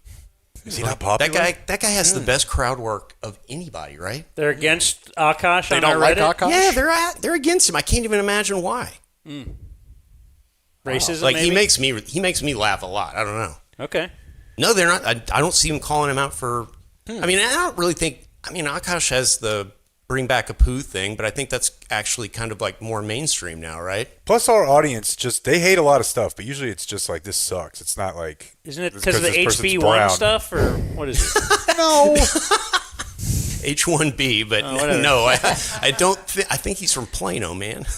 I know. Too many of them up there, if you ask me. And I'd mentioned this to Blake before, but the episode recently that had me actually laughing out loud in my car was looking back at that Adam Sandler record. Yeah, guys Phillips' age, like Sean Kernan hit me up and just like I know every single word to this entire album. Like college was just this. Every shitty apartment that me or my friends lived in, this was on in the background at all times, and we would all be talking just like Adam Sandler. And it sounded just as smart as I've just described it. It was unbelievable. Okay, we've got other gifts. That one can be for. Oh wait, no. This one is for the great Clayton Kimbrough. Oh, it is not junk food, but I assume you eat other stuff sometimes. What we got? From the pickles. The Felissa Cannery. This is for Jake. Oh, preserve. Oh yeah. Strawberry preserves for Clayton. And this is for Brooks. Excellent. Pickling it up. So pickled goods. Pickles. Maybe it's a Dude Perfect. You guys see Dude Perfect? Yeah, I did. They got the suit up for the Bananas this weekend. Oh my God! At Kyle Field. Yeah, weren't you all shocked? Like, no way they would do that. Did you see Tyler Toney hit a home run? Sweet. No way. No, Awesome, he didn't. man. He struck out. He sucks. He thought he could hit. Did he dance after? He With couldn't the edit rest the of the team? video. He had to do one take. Of course. So he you failed. guys have all been into the kitchen at this point and seen that it is primarily decorated with ribbons, which are I'm going to say goodbye. I love you. I love you. I love you more. Not that one. Anyway, those ribbons in the kitchen are actual state fair ribbons that Melissa has won doing this stuff over the years. So wow. hopefully you'll enjoy that. And my only other closing remark is, thank you to Ted Emrich for agreeing to come on the show. Thanks for the invite. And I didn't even have to pay him. Like, he just agreed. I don't have a lot going on, Philip. I mean, I'm sure a lot of people are tired of me being on the Dumb Zone at this point. But anytime you guys ask, I'm there. I'm sorry McCool couldn't make it up. He just started a new job. But his advice to you is still what I agree with. You guys have figured out how to do your own thing, and so the advice of what to do is what you decide to do. Do more everything. I love it. Man, he's like Splinter over here. Mentor. Philip, you're the best. Thank you guys so much. It's good to see you all out. Adios, mofo. We gotta go before this becomes a zoo. See you guys for drinks later. Thank you for watching my video. Subscribe and type for my name if you want to watch more of my videos.